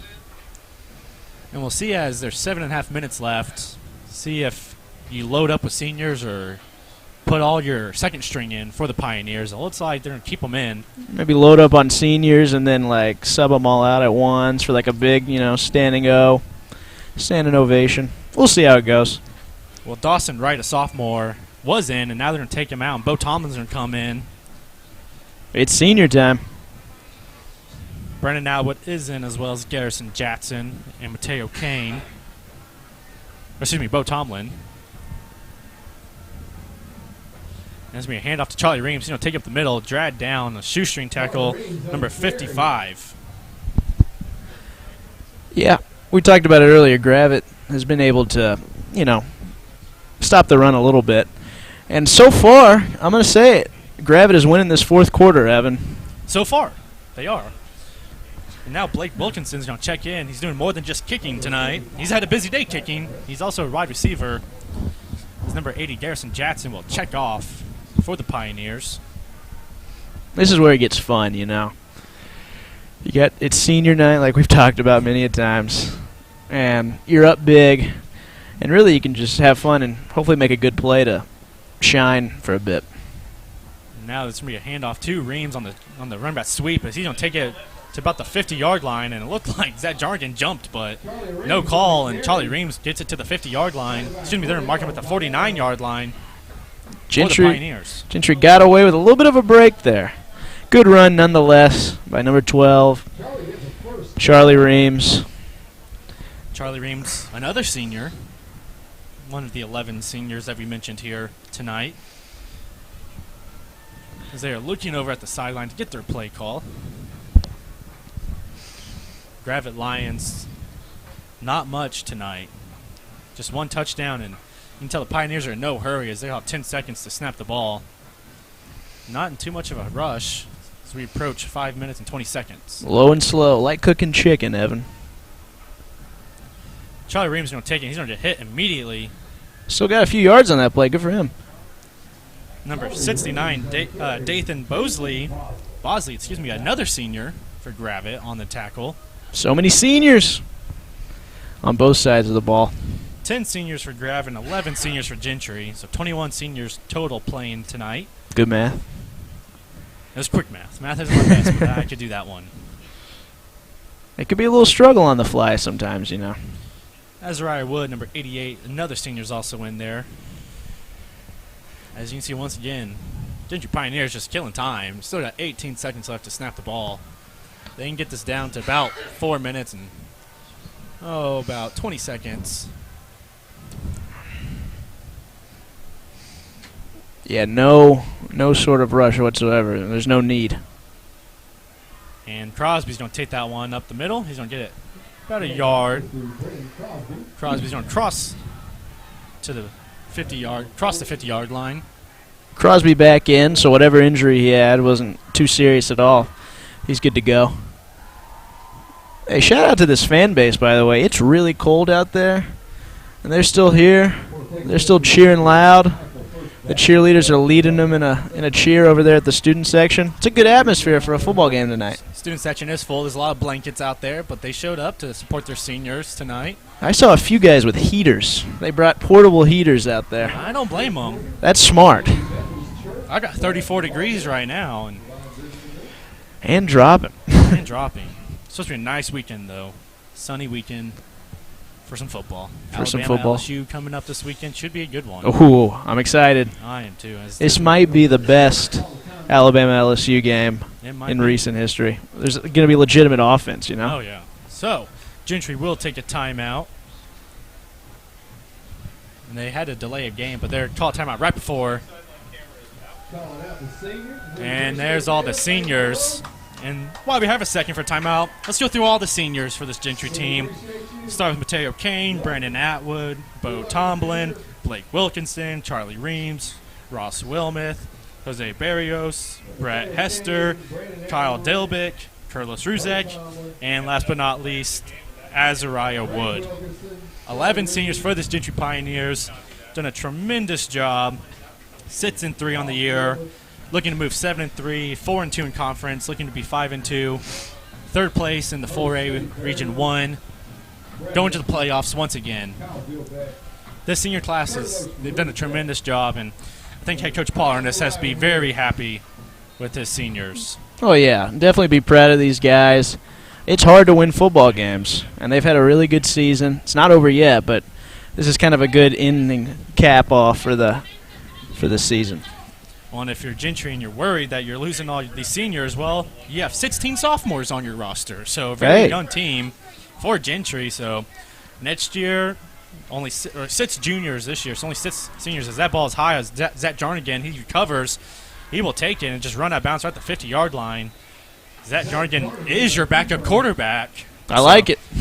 Gentry Pioneer fans, here's your quarterback potentially next year, Zach Jarnigan. He's taken a couple snaps. 6 snaps coming into this game. We saw him throw one deep. He's showing you again that Swiss Army knife capability that he has. Jack of all trades. If Jarnigan does take over next year, well, Gentry, you lose a dual threat quarterback, but you're getting one right back. You are, exactly. And he could probably run the ball just a little bit better than Atwood, I would say. Not saying Atwood can't run the ball because he's obviously done a great job of that tonight, but Zach is a little shiftier. He's a little shiftier. He's an athlete out there, definitely. He's got some moves on him. As once again, Gentry calls a timeout right before the clock hits 0, and both teams will go to their sidelines. As you're seeing, like we mentioned, Pioneers are getting to see their future. Here is 4th and 9 from the 48-yard line with 2 minutes left. Man, it's always fun, when the young guys get to get in. Get a little playing time, no matter how large the gap is in the game or no matter how deep it is into the game. It's always fun. Well, looks like Brandon Atwood's going to get in there for his last snap, potentially. There's still 2 minutes and 40 seconds left, but Brandon Atwood is going to get the snap one last time in a Gentry Pioneer uniform. Yeah, good for him. First punt of the night. Charlie Reams looks like he's going to punt the ball. Brandon Atwood's out there. Looks like just a block. He is. Reams is going to punt that ball, and it's a short punt. It's going to bounce at the 40. It's going to roll to past the 30. It's going to stop at the 29-yard line. Very, very lucky roll there for Charlie Reams on that punt. And we got about 2 minutes, 20 seconds left. Gravette's definitely going to try to score. But they scored last possession. They did score last possession. They've proven that they can score when needed. They have all the momentum right now. But it's definitely, we've talked about it, it's definitely been all Gentry, man. All Gentry all night. The Pioneers. So Gravette will come on the field for potential their last time tonight with 1:53 and counting. They're coming out quick, too. And you Little see jog from the lineman. it's like backup quarterback number 18, Nick Pinkerton, the sophomore, is going to take over. He's going to A little miscommunication, but he's going to take it himself, and he's still going, and knocked out of bounds by a couple defenders there. worked out pretty well for him. Miscommunication on that fake handoff. Looks like he was probably going to hand it off, and then kept himself said, "Let me go get the first down." Nick has yet to throw the ball this year, so see if he can get his first chance to throw the ball.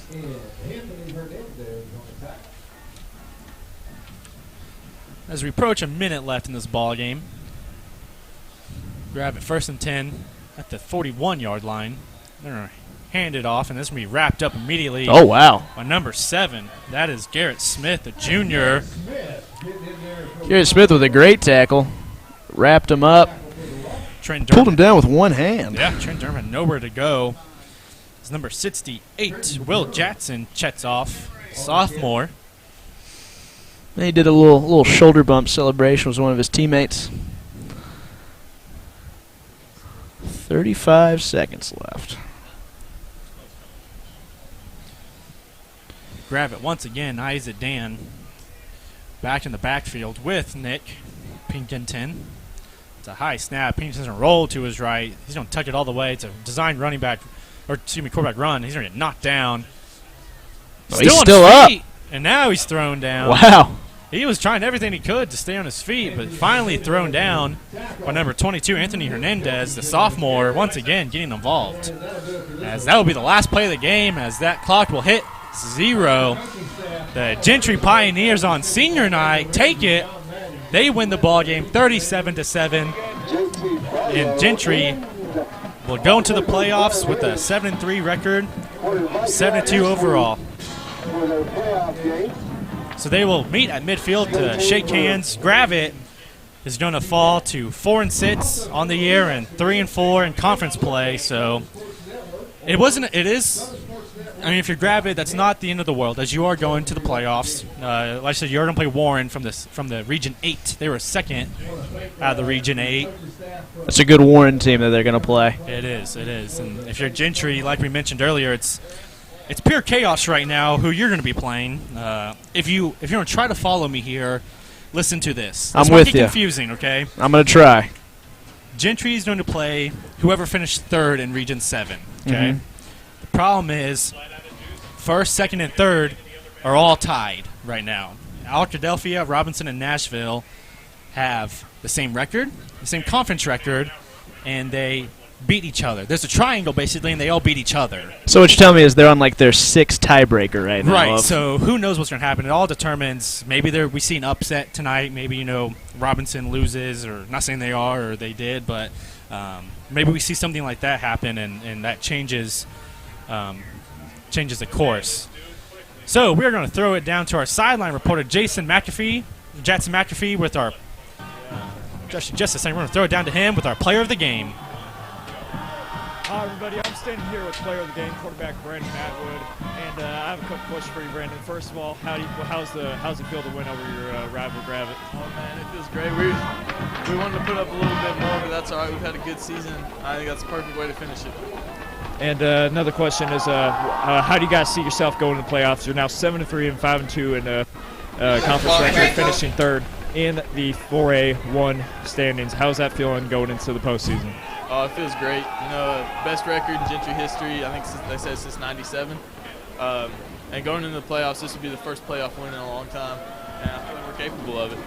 All right, thank you. And we'll send it back to you guys.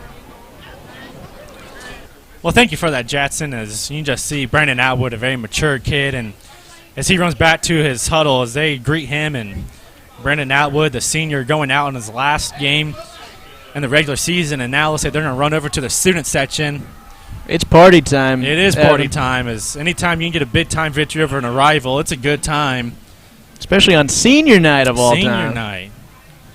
You see, it's just two tales of different teams. And, from the far side of the screen, you can see Gravette just taking a knee, and Gentry on this other side, on this near side, just in a, like you said, a party pretty much. Yeah. It's always fun when you can beat somebody, especially on senior night like we've been talking about. But looking ahead, you talked about, well, we don't know who they're going to play. Exactly. They're going to get a lot of practices, and they're going to be able to try to get an upset against either Arkadelphia, Robinson, or Nashville coming in. It's going to be a surprise who they're going to play. Yeah, that's got to be a little tough for them. They can't is. necessarily game plan for what's about to happen. Right. But You can't judge who's going to be your future. So we'll see. Whereas Gravette, they know who they're going to play with Warren, so they can kind of prepare some time to play them. So we'll see how they do there. Now for Gentry, it's all smiles. It's all smiles. And as they get to go enjoy this one, beat their rival, and they get to enjoy this victory tonight. Man, have a good night in Gentry tonight, guys. Go to the McDonald's or whatever's here.